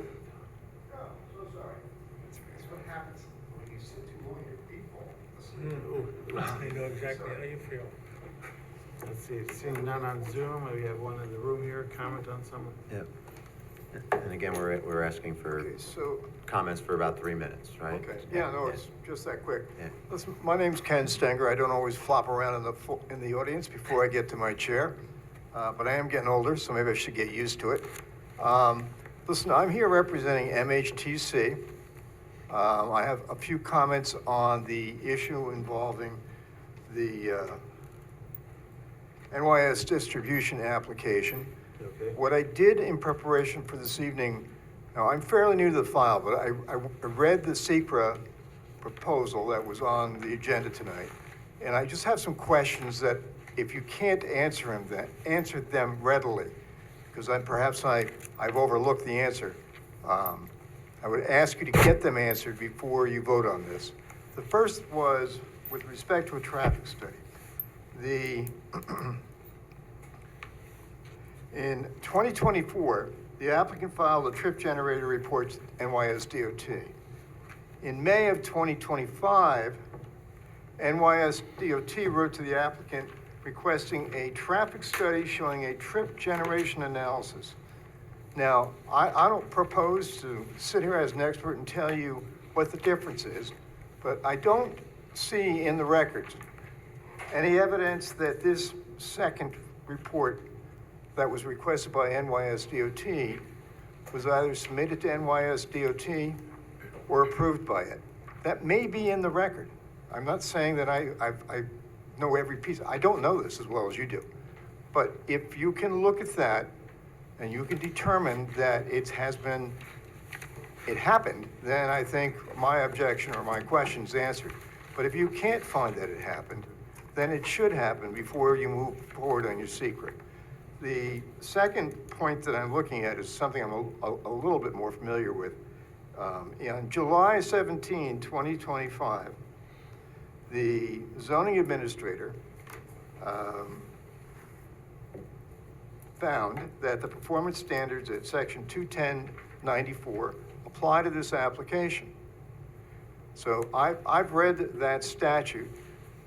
That statute speaks in generalities as to standards. It doesn't provide a formula necessarily for how you measure what these standards are. You know, the standard might be, okay, everyone under 5 foot has to make a right-hand turn, but or if you're over 6 foot, you're gonna make a left-hand turn. But the standards, what we look at, or I look at anyway as a standard, is something that's defined, that anybody can look at, that it's not the subject of opinion, it's objective rather than subjective. That's not in that statute, which now applies to this application based on the determination of the zoning administrator. So that raises three issues. I was reading the section about odor, and as you know, that's my client's major concern, and it raises three issues that I would ask that you look at before considering the secret. The first is that there's no baseline in the code, nor is there any baseline established in this application for odor. I don't know what's permissible by reading the code. I don't know what's permissible by reading the secret report. Maybe you have seen something that tells you what's permissible, but there's no baseline. And without a baseline, you lose objectivity. It becomes subjective. And also, the secret report does not identify what equipment the town of Poughkeepsie will use or be required to acquire and use, or perhaps be given by the applicant to monitor odor in accordance with the requirements of 210-94. So you have a difficulty in setting an objective standard. You now have a further difficulty. There's no identification as to how this is going to be monitored mechanically. And what will the town of Poughkeepsie need to do to effectively monitor this? But the last piece that's kind of an open question, and I think it's a big question, is, you know, I read the report. I know a lot of work went into this, and I know a lot of thought went into this. But I guess because I'm a lawyer, I'm always thinking about, well, what happens when something goes wrong? And that, if everything works right here, if we have a standard and all of the equipment that is going to be installed in connection with this project works so that that standard is observed, then we're good. But what happens when it doesn't work? What's the plan then? What does the town of Poughkeepsie do? When they get a phone call from one of my client's tenants saying, I smell it today. If we don't have the standard, how do you measure that complaint as to whether or not it's a valid complaint? So in other words, I've had clients all the time that get phone calls from neighbors, the music's too loud, the band's playing too loudly. But you have a standard, right? You have a standard measurement by which you can objectively say that the music is too loud. Where is the standard here to say if this odor is too much? And what do you do when that happens? And what is the standard that the town of Poughkeepsie will apply if and when it receives a complaint with respect to odor? Unless we're saying here that there is never going to be any odor.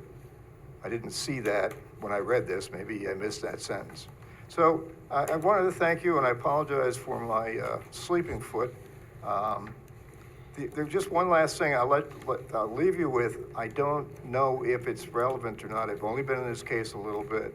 But the more I look at this, the less able I am to identify who the owner of this project is. I don't know if that's relevant, and I don't know if I'm relevant in bringing that up.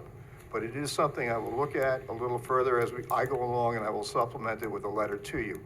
I have taken what I've just spoken to you, and there's a letter that was emailed out tonight, but hard copies will go out tomorrow that incorporate my thoughts. And I want to thank you for giving me a few extra moments here to get them all out. Thank you very much. Great, thanks for your comments, Ken. Any other comments? Any on other, yeah. applications? Any other? Well, you're gonna be able to come up, Anyone wish to talk on any other applications? Seeing none, I move we continue the meeting. Second. Moved and seconded, all in favor? Aye. Opposed, motion passes. all right, so next up, Next up is the NYS Distribution Services. Okay, good evening, everyone. My name is Jessica Zalen.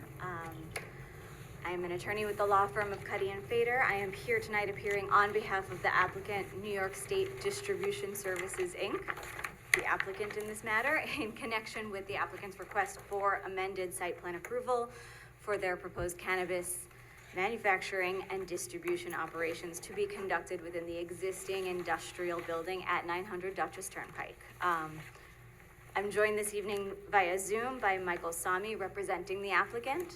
I believe he's the only one, the only one there. As I mentioned, this application deals with proposed operations that'll include manufacturing and distribution of cannabis, not retail sales of cannabis, not on-site consumption of cannabis, no cultivation, no extraction of cannabis. These are not proposed at this site. The operations we are proposing are not proposed to be odorous. At a blanket level, on the first glance, these are not odorous operations, notwithstanding the fact that these operations do not carry the skunky odor that persons like Mr. Stenger and his client and their tenants may be concerned about. My client has worked for months with this board, with town staff, with the town's hired odor consultant to develop a substantial, robust odor mitigation and monitoring plan that ensures that fugitive odors would be trapped, if any, that ensures that there are VOC monitoring sensors included in the plan to let us know if for some reason something is not working. This includes operational reports being submitted to the town monthly for at least the first year of the facility's operations. So just to briefly respond to Mr. Stenger's contention that for some reason we don't specify equipment that we would be using or methods of actually monitoring what we are doing here, I think that's a little. If he were to dive into the record a bit further, I think he would find the answers to his questions. With respect to his concern about baseline odor, I'll note that we did discuss this in detail with CPL because because of the technologies that are being proposed here, and because of the system that we are going to be employing, like I said, if everything is working perfectly, odors will not be able to escape. If it is not working perfectly, we will have a sensor to say, hey, something is wrong. Stop, take a moment, reassess the operations, figure out why this sensor is going off before you start working again. That those sensors are going to be at the ducts in all of the manufacturing spaces. I, myself, am an attorney. I am not an odor expert. Neither is Mr. Stenger, so I respectfully ask this board, in considering the odor, the odors that may be produced by this facility, the odor mitigation, monitoring, and compliance practices, to defer to the expertise of your expert, the expert hired by this board, who did review all of the materials submitted by my client and by my client's odor consultant, and who concluded in his report that, if I can just briefly quote, the applicant has presented a technically defensible proposed strategy to implement engineering and operational measures designed by qualified professionals, reasonably anticipated to ensure that they are able to operate their facility without emissions that violate regulations or cause an odor nuisance to the local community. That's from the May 30th letter from CPL to this board. Yep. Also, just to briefly respond to Mr. Stinger's question about the traffic study, I will note that the traffic study was referred to the New York State Department of Transportation in a July 11th letter that is referred to within the negative declaration that Ms. Taylor prepared. The DOT found that the level of service on State Route 44 would not be adversely affected by the proposed facility, by the proposed operations, and therefore accepted the findings of the traffic study as favorable. Otherwise, as you all know, we've been before this board several times over several months. The last time we appeared before this board, we understand that the board declared its intent to serve as lead agency for purposes of seeker and classified the project as an unlisted action and authorized circulation of the notice of intent and a copy of the application to any interested and involved agencies pursuant to seeker. And since that time, the applicant and my office have been in communication with town staff to gather information related to the project, to help facilitate some of these responses from the interested and involved agencies. These responses are all reflected in the draft negative declaration that is before the board this evening. I am happy to answer any other questions that you might have about the application or about the points that Mr. Stenger made. Please let me know how I can be of assistance. All right, thanks for your overview. Kristen? Okay, thank you. So the application is on for seeker review and amended site plan review. The proposed action, for the record again, is an unlisted action. It was subject to a coordinated review. The planning board declared its intent to be lead agency on May 15th, 2025. No objections were received. I do have a set of comments that remain, but they could be addressed as a matter of conditions of site plan approval. And so a neg deck was prepared and is available for the board's consideration this evening. So if the board so chooses, you could adopt a seeker resolution. You could adopt a resolution regarding performance standards. You could adopt a resolution to grant conditional site plan approval. And the board could conduct architectural review. A note about architectural review, it is limited. There are no proposed facade changes. New signage is limited to directional signage and accessible parking signage. And any rooftop mechanicals shall be screened in instances where we may not have finite details for HVAC equipment going on the roof, similar to other applications where architectural review is required. The board has permitted that staff review on behalf of the board and/or include the planning board chairman to take a look at any architectural drawings that are provided to give a final okay. All right. Thanks, Kristen. Anything, Randy, on your part, Andy? No, we don't really have anything else to add.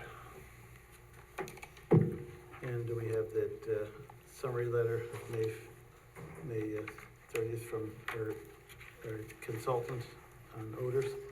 And he was satisfied at this point. So we'll go around the board for comments. Anyone else have any last minute thoughts?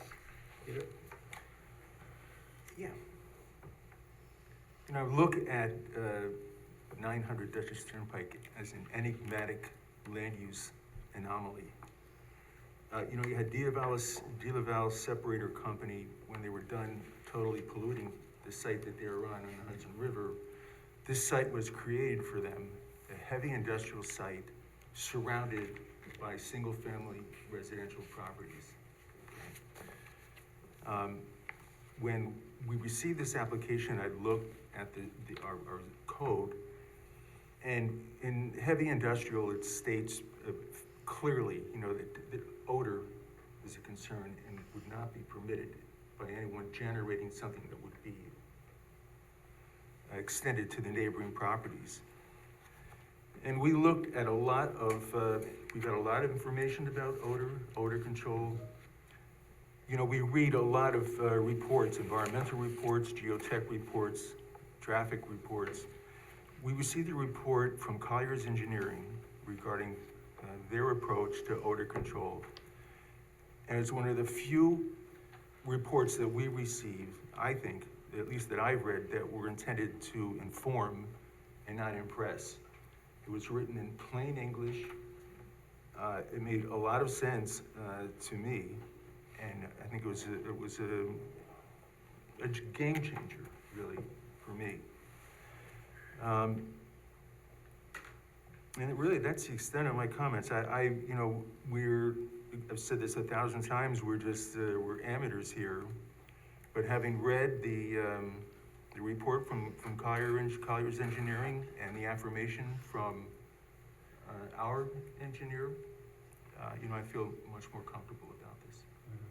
Yeah, we've certainly learned a lot along the process. Another thing is, I don't see anything in the language here. We were going to affix to the plan, to the language about limiting the use strictly to manufacture and distribution and no cultivation. I want that to be one of the resolutions that we pass tonight, to be certain that that's written on the plan. No extraction as well. If I may, I believe that note has already been added to a version of the plan that was Thank submitted you. back in April. We still want to make it a Sure. part of the resolution, if That's you don't fine. mind. Of course. One other thing, you know, when something I'm not sure has really been looked at, when De La Salle left their site on the Hudson River, their cleanup was almost $18 million, which most of us all had chipped in, and I don't think De La Salle chipped in one penny. And I'm just wondering if they changed any of the operations on that site, and if that site, you know, really is something that we should be concerned about. But that's another issue. Different issue, the whole, Yep. But again, I want a resolution tonight that to be affixed to the plan, that this will be limited strictly to manufacturing and distribution, no cultivation. Thank you. Thanks, Peter.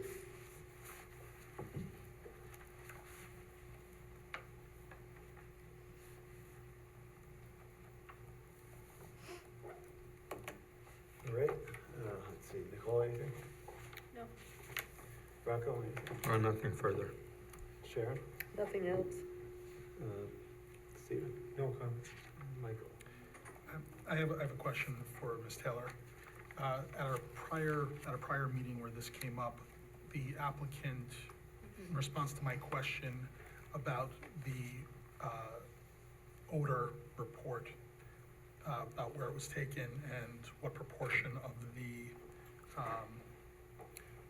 of use was there. The applicant had stated that the existing facility where the measurements on the odor were taken, that approximately 1% of their use was cooking, making edibles, versus 99% was, I guess, rolling joints, and packaging them. And I asked, what if that increases? Would that affect the odor study? And I requested that they show us something about what that would look like for the odor. I don't know if that has ever been addressed by this applicant. I think he did respond that it was covered by the ventilating system that they had. Right, but my question was, what if there was an increase of use of the cooking facilities? And so I don't know that they, My understanding, and anyone who has a better understanding can correct me if we're wrong, but there are sensors that capture all odor. And so if the cooking were to increase and the odor were therefore to increase, it would be captured by those sensors, which would go off and which are required monitoring and capturing and all that. So it's not something that wouldn't be captured. I also want to point out that the standard isn't just odor. I mean, I used to in Harrisburg live near a bread factory that had, delicious odors, but the standard isn't odor. The standard is toxic or noxious matter. And that's what the board's doing. I mean, we've worked very hard with this applicant to eliminate all odors. But, if there happened to be a cherry smell that left because they were making cherry gummies that day, based on the system that we have and the evidence that we have from this applicant, it's not going to happen. But that wouldn't be a toxic or noxious, and it wouldn't violate any of the performance standards, so. I mean, if it increased, they'd have to maybe change the filters more as their sensors. Right, and that's all part of the plan that's been vetted with their odor expert and our odor expert. We're watching it throughout the whole construction process, design process, construction process, and post. And my second comment Post-construction. is a question to Ms. Cobb. If those sensors were to detect a release of odor or of the noxious materials, is the building inspector authorized to shut down the facility? It's part of this. What would happen first is it would go to engineering, and, they have spare sensors on site, they change the filters, they do whatever, but then they'll run checks. But if it were a system that were unresolved, yes, the building, it's a site plan approval condition. And so not maintaining that would be a violation of the site plan. All right, thank you, I'm satisfied. Yep. That's where we're at.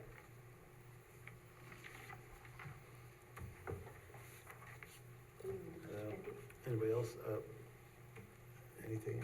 I didn't think so. I thought I did already. Nicole, you're going to read the resolutions this evening? I'm just confirming, yes? Yeah. Okay, just a reminder about the edit we made to the language, On okay, these, Yep, thank you. yep. And that will be adding 5 for, Peter's. 4A, Or strictly. 4A, yep. 4A, Or- okay. And Kristen, just a typo in the neg deck. So do you not want me to add 5 then? Well, just do 4A, it's one of the planning board Okay, comments, 4A. and that will be, right, and then Michael, you had a question? Just I caught a typo in the neg deck. Okay, Paragraph 15, you wrote after December 19th. paragraph 15, how about we start with page number? Page 5 of 12. Okay, thanks. The December 19th, 2025 planning board meeting. Thank you. That's all. Not bad for 12 pages. Yeah, no. December 19th, okay. Good catch, I didn't see it. So that should be August. All right. There you go. God bless. Guess you got his lawyer hat on. Oh. Ready? Go ahead. Okay. Move the planning board determine that the proposed New York State Distribution Services 900 Dutchess Turnpike application would not have a significant adverse impact on the environment for the reasons set forth in the seeker negative declaration for an unlisted action dated August 21st, 2025. Second. Moved and seconded for seeker. Called to question, all in favor? Aye. Opposed? Motion passes 7-0. I move the planning board determine that the proposed use complies with the town code performance standards and town code 210-94. Second. Moved and seconded. All in favor? Aye. Opposed? Motion passes. Move that the planning board grant conditional site plan approval for the New York State Distribution Services 900 Dutchess Turnpike project, subject to the following. Respond in writing to the comments of the planning board and those received from town departments and agencies, and said response to be reviewed by the planning department as to adequacy and completeness inclusive of, not limited to, the following. 1 through 4A, to confirm that this is a strictly distribution center and that no Manufacturing and distribution. And no manufacturing, distribution, and no cultivation will be at this. Or extraction. Or extraction will be at this, Facility. thank you. Do I have a second? Second. Moved and seconded. All in favor? Aye. Opposed? Motion passes 7-0. Next up is architectural review, and, as you said, do you have anything to show for that, or just explain it? The building's not There's changing. nothing to show. Yeah, unfortunately, I do not have a copy of our site plan with me We've seen tonight, it. but, yeah, We've seen it over the many months, and, Exactly. Right, yes, yes. there's no change to the architecture, so yes. I move we accept architecture as presented, with the condition that, any, Think about it. new HVAC, units on the roof get reviewed by town staff For screening. for screening, yeah. Second. Moved and seconded, all in favor? Aye. Opposed? Motion passes 7-0. All right, Thank you. Okay, thank you everyone for your time, for working so hard to make this happen for my client. We appreciate it. Thank you. next up is Poughkeepsie Day School subdivision. Who's here for that?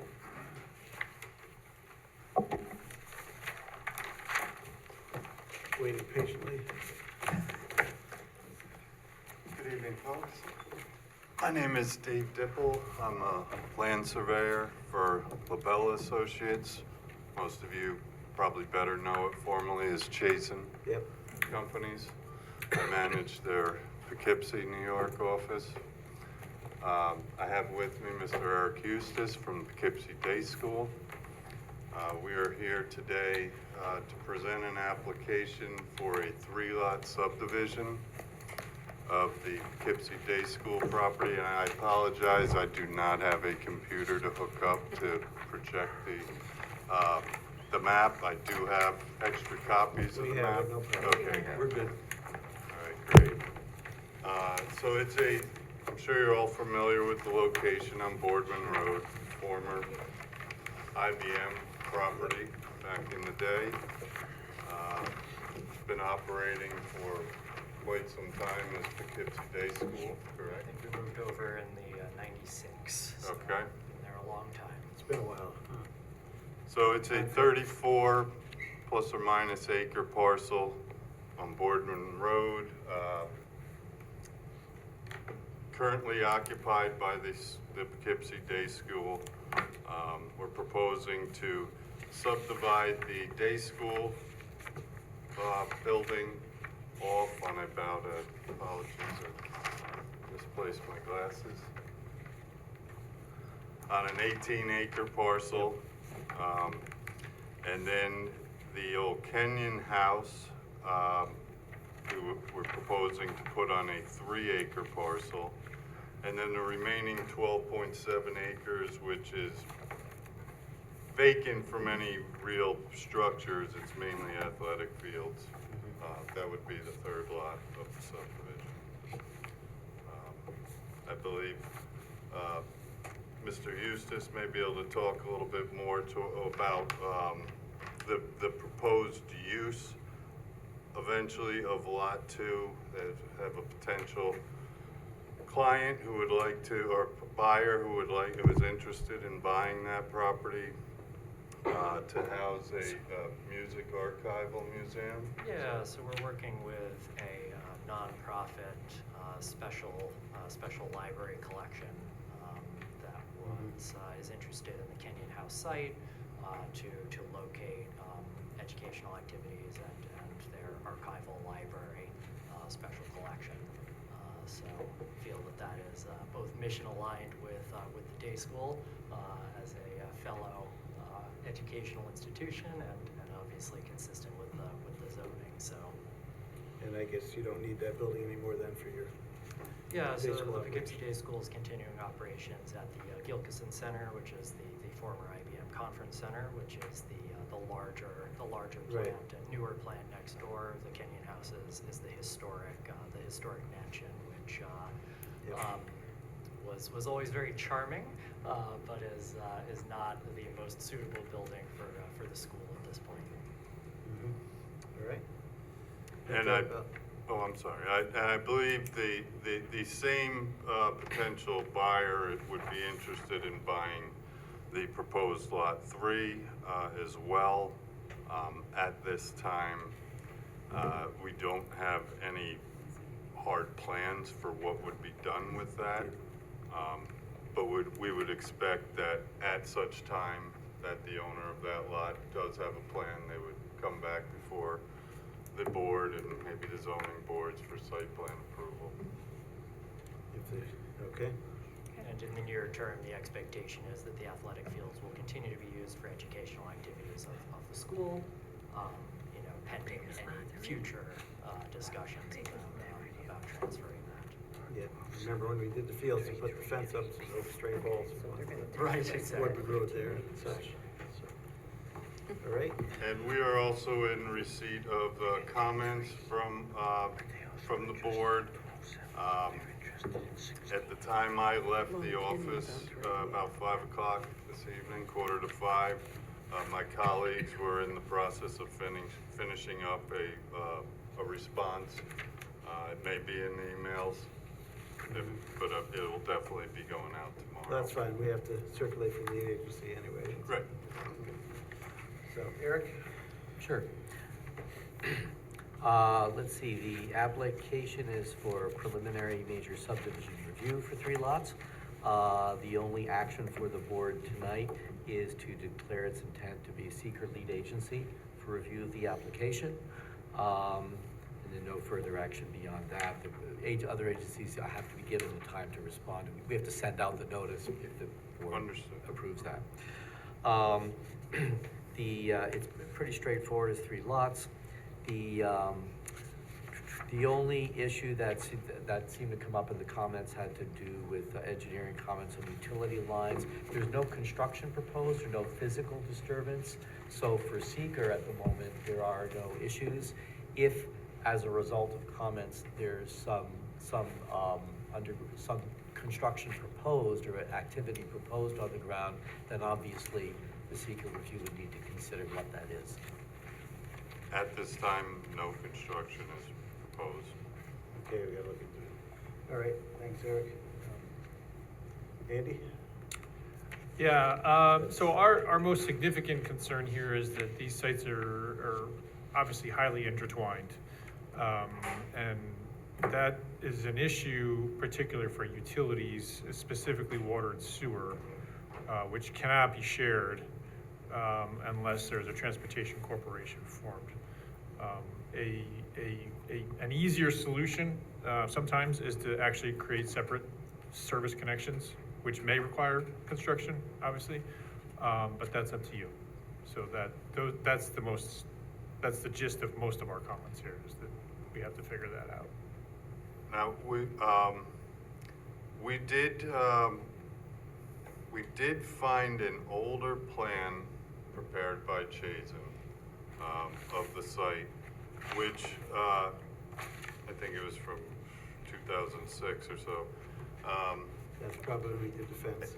And we're going to investigate this more to be sure, but it showed a shared connection point, and then it labeled it as having been abandoned, and then it showed a new this is for water service,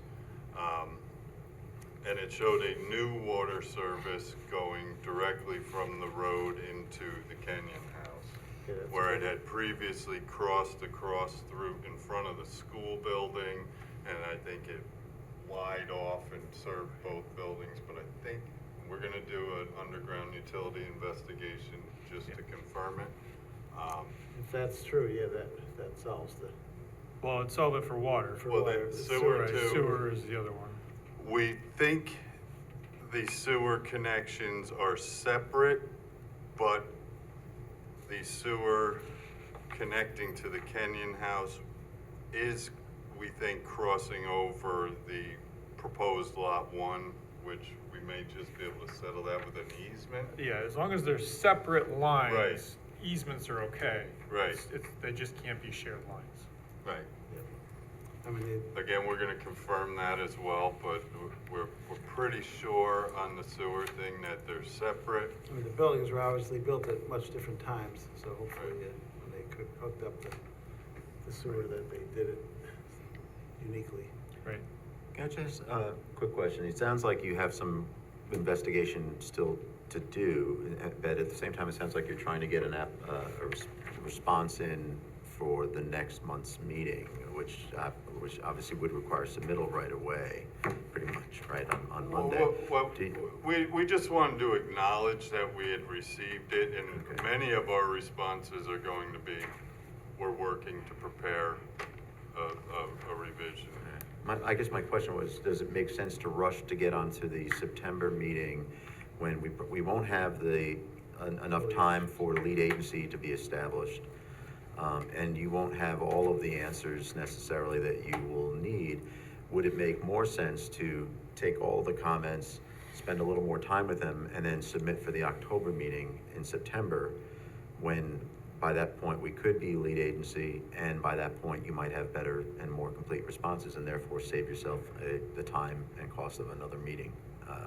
It's just something to think about.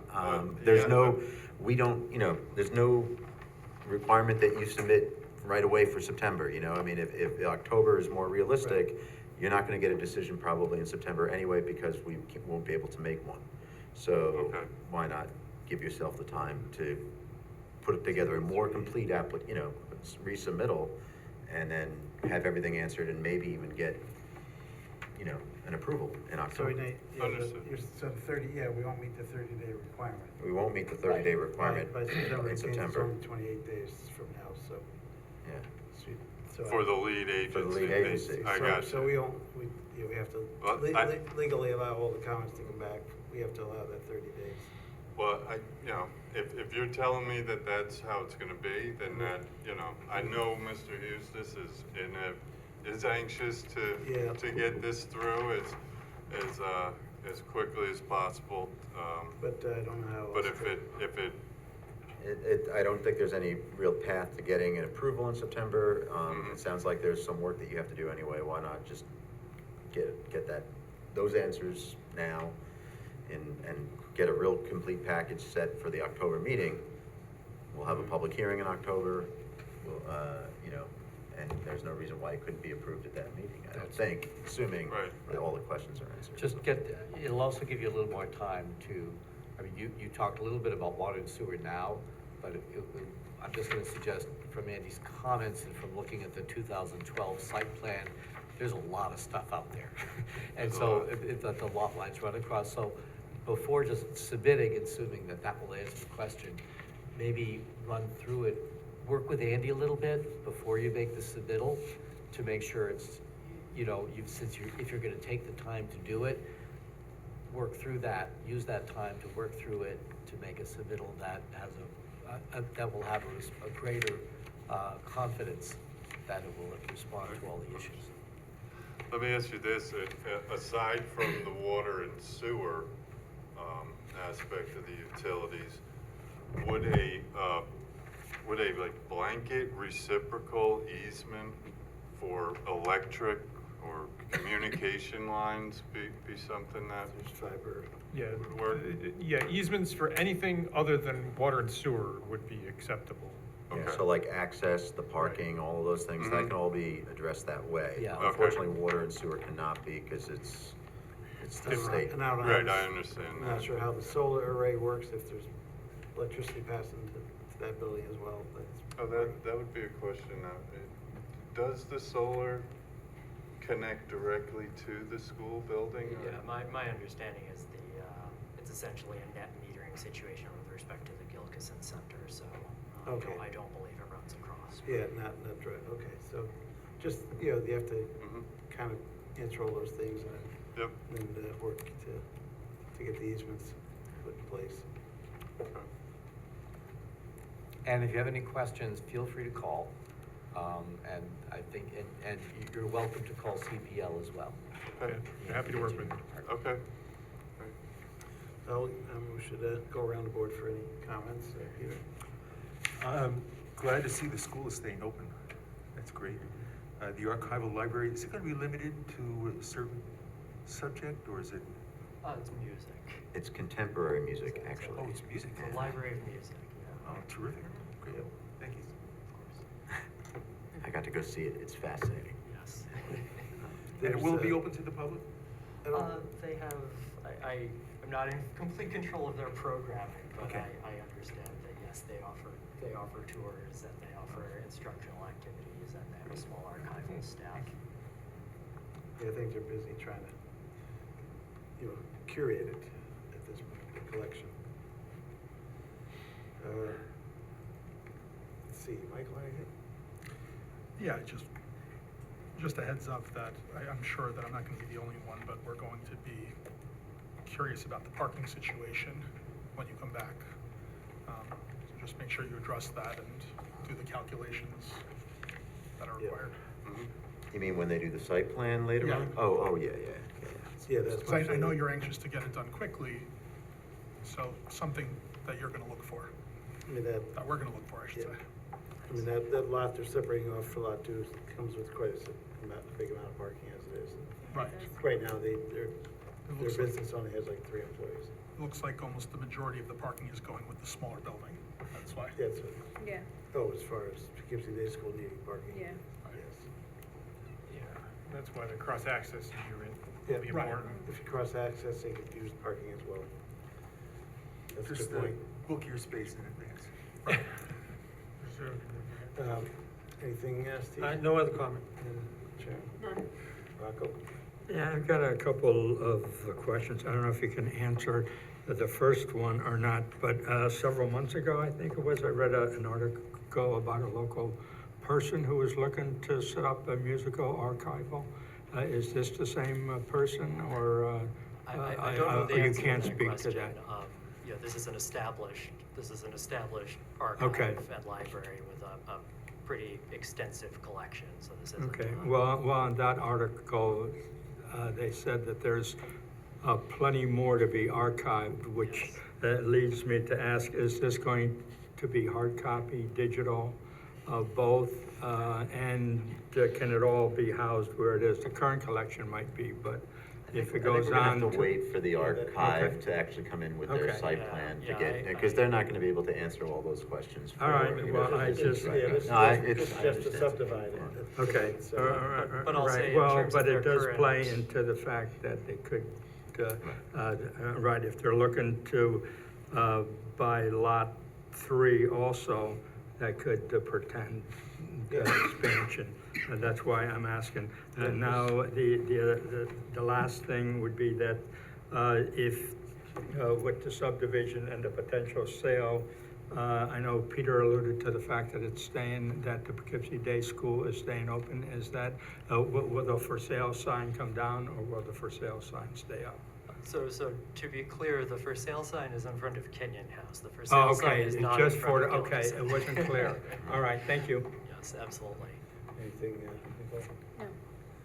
Yeah, I'm thinking with the, the new push federally and whatever, hopefully Poughkeepsie Day School will be getting more enrollment as well. But my only question is the, the Kenyon House is surrounded by a lot of mature trees. And are they included on that Kenyon House lot when you subdivide it, just to make sure the lot line doesn't go through a tree or something that's going to, Make it A come good down. portion of it is of the trees. There's just a little tiny section of the trees that kind of, we don't have the individual trees shown on the plan, but we have the squiggly lines indicating the edge Yeah. of Yeah, the I saw treed that. area. Most of it is on On the lot two. Kenyon house.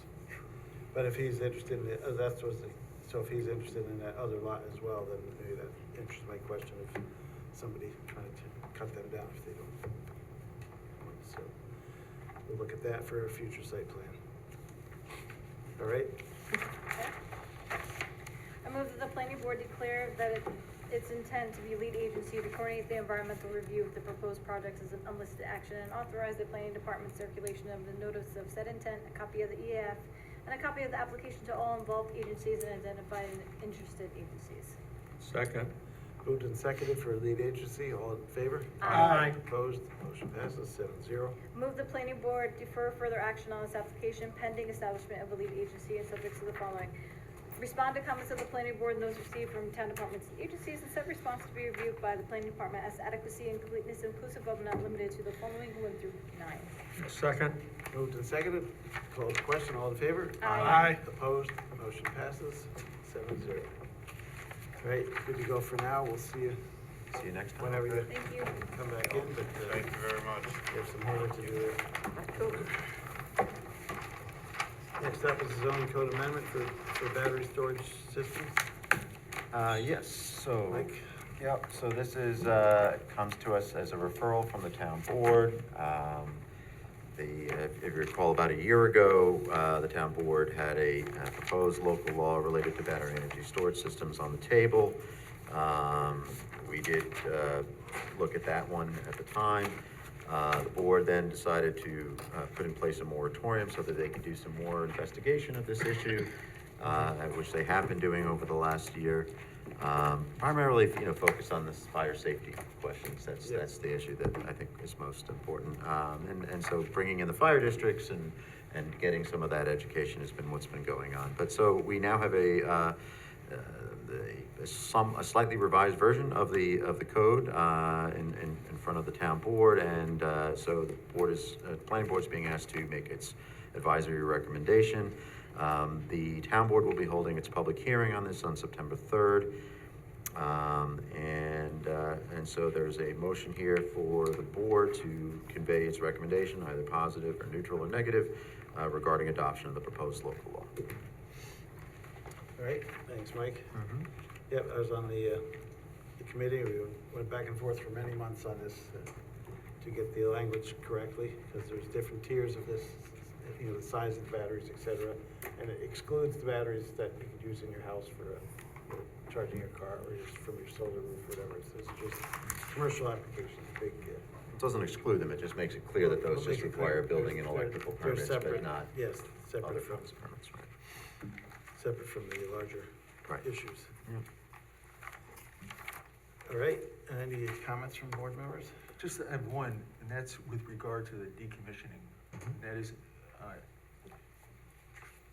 let's say you have how is the town protecting itself if, say, a corporate entity defaults on their bond?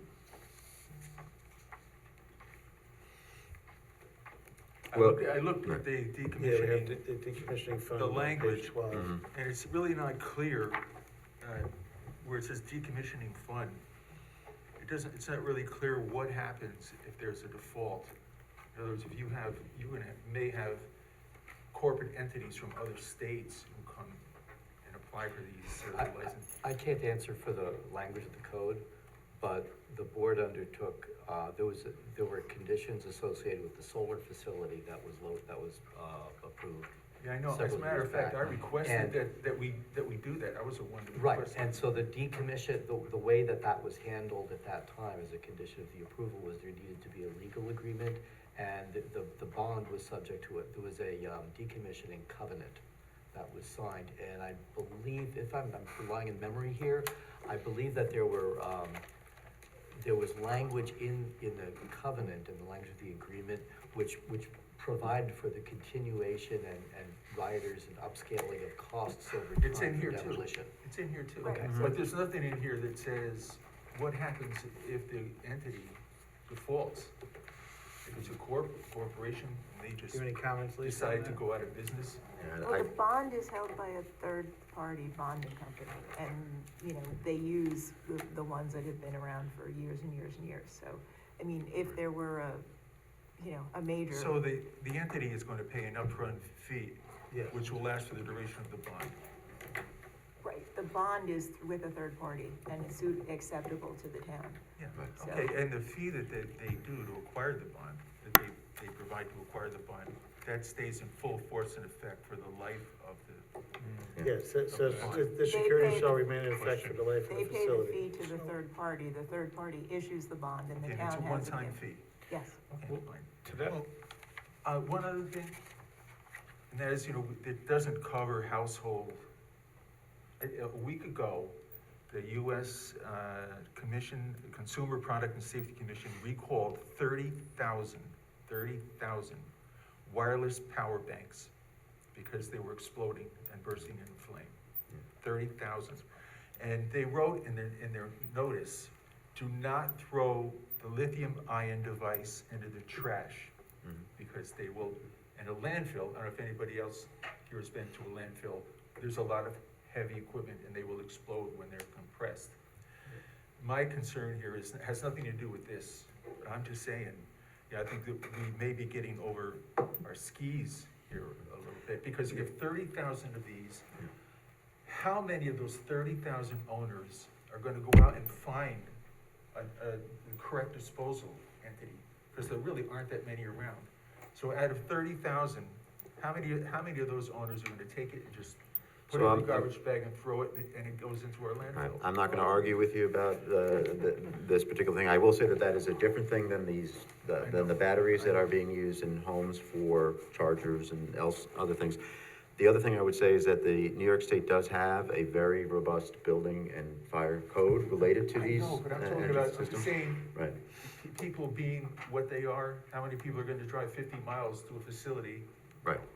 Option one. That's the or that's it, Option right. two, throw it in my garbage can and be going with it. But these aren't the systems that were being recalled. are I they? know. Right, okay.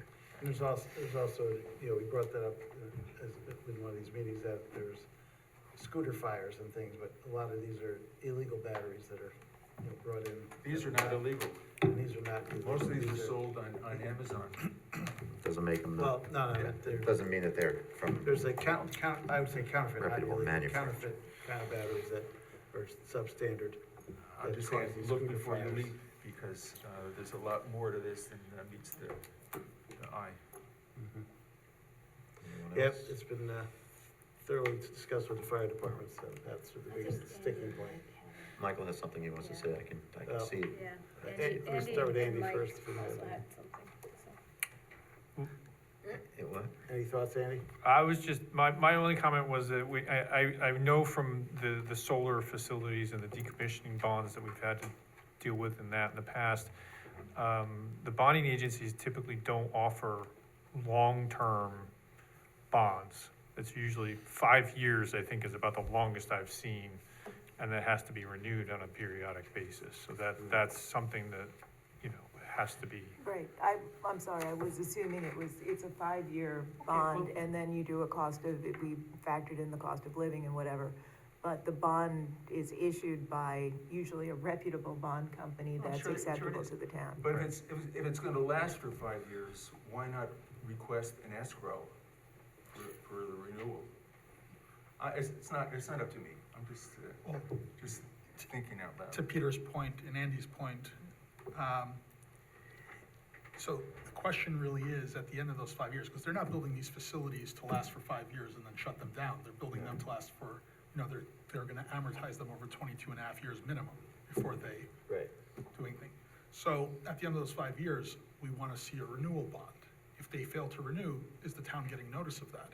If they don't renew their bond, are they in default under the terms of the site plan? Yes and yes. Okay, so that's, I think, the question, right? We're gonna get notice of Right. failure We to don't- renew. We, as a board, don't see the bond language, but the town attorney does, and that's part of their requirements. They get notice if the bond were to lapse for any reason, non-renewals and all that stuff. So that's part of what the town attorney does when they approve the bond language. Okay. So it might be too late now to propose changes, but under the decommissioning fund, I would recommend the last sentence where it says, if at any time the town determines the amount of the security is inadequate, I would say the amount or the type or the form of the security is inadequate. And then where it says remit to the town the required additional amount, it should be the required additional security within 60 days. So that's just, makes it clearer what we're really trying to do there. Determines the amount or the form of the security is inadequate. And then what was the second one? Where it's the last line where it says the required additional amount, it should be the required additional security. Because we're not actually asking for money, we're asking for proof of the security.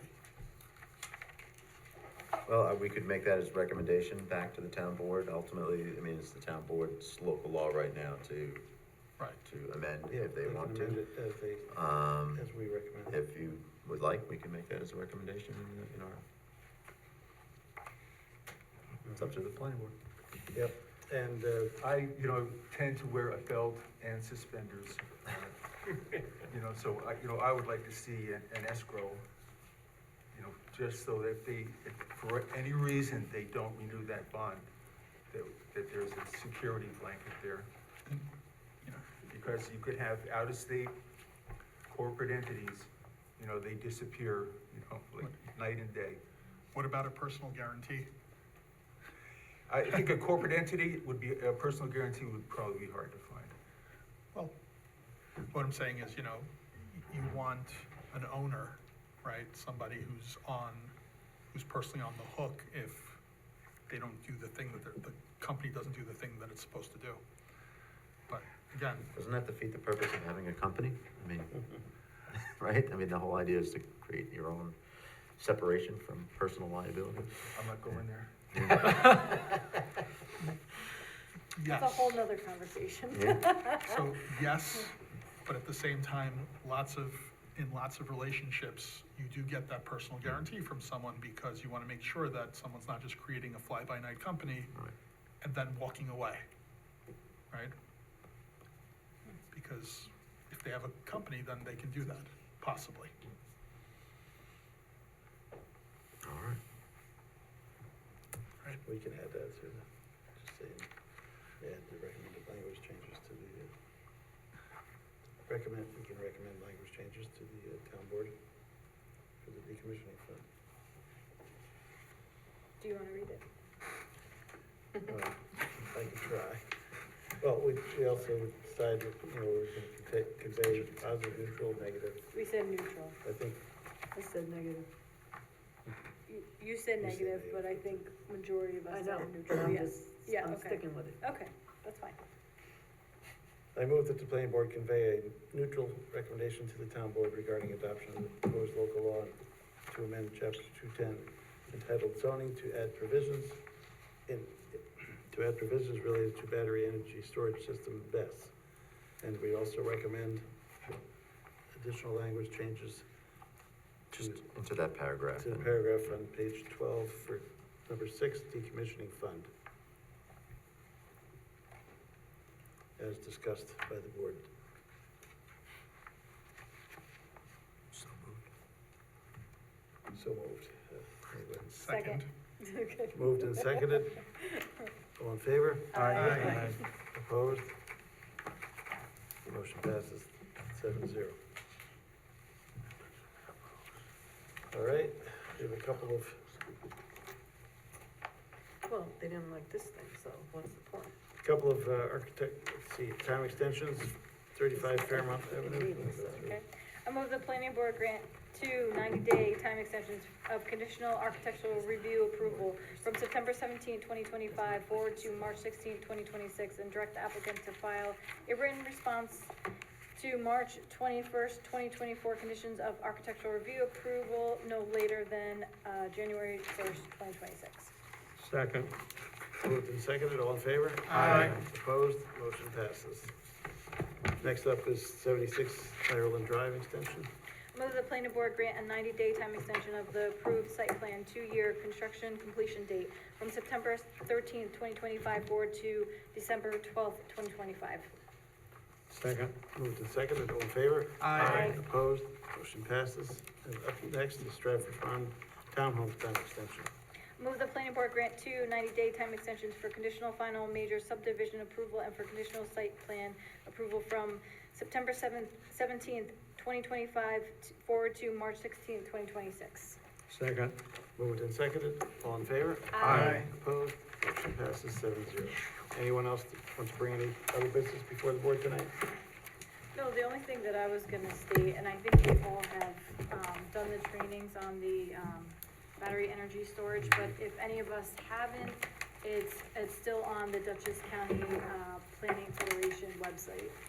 Yep. If anyone wants Yeah, to we take a look at we those. try to put a lot out there now. Yeah. Everybody misses the course. Yeah. And it's And it's actually still been off given. Millbrook. Yeah. And we'll have some upcoming, the Planning Federation will have some upcoming courses in the fall for additional training hours, since we're required to take 4 hours each. Shall we adjourn? Yep. I, move that we, close out tonight's meeting. Second. Moved and seconded, all in favor? Aye. Opposed? Motion passes 7-0. All right, Thank good night, you. everyone. I Thanks. say it's ironic that the words choice of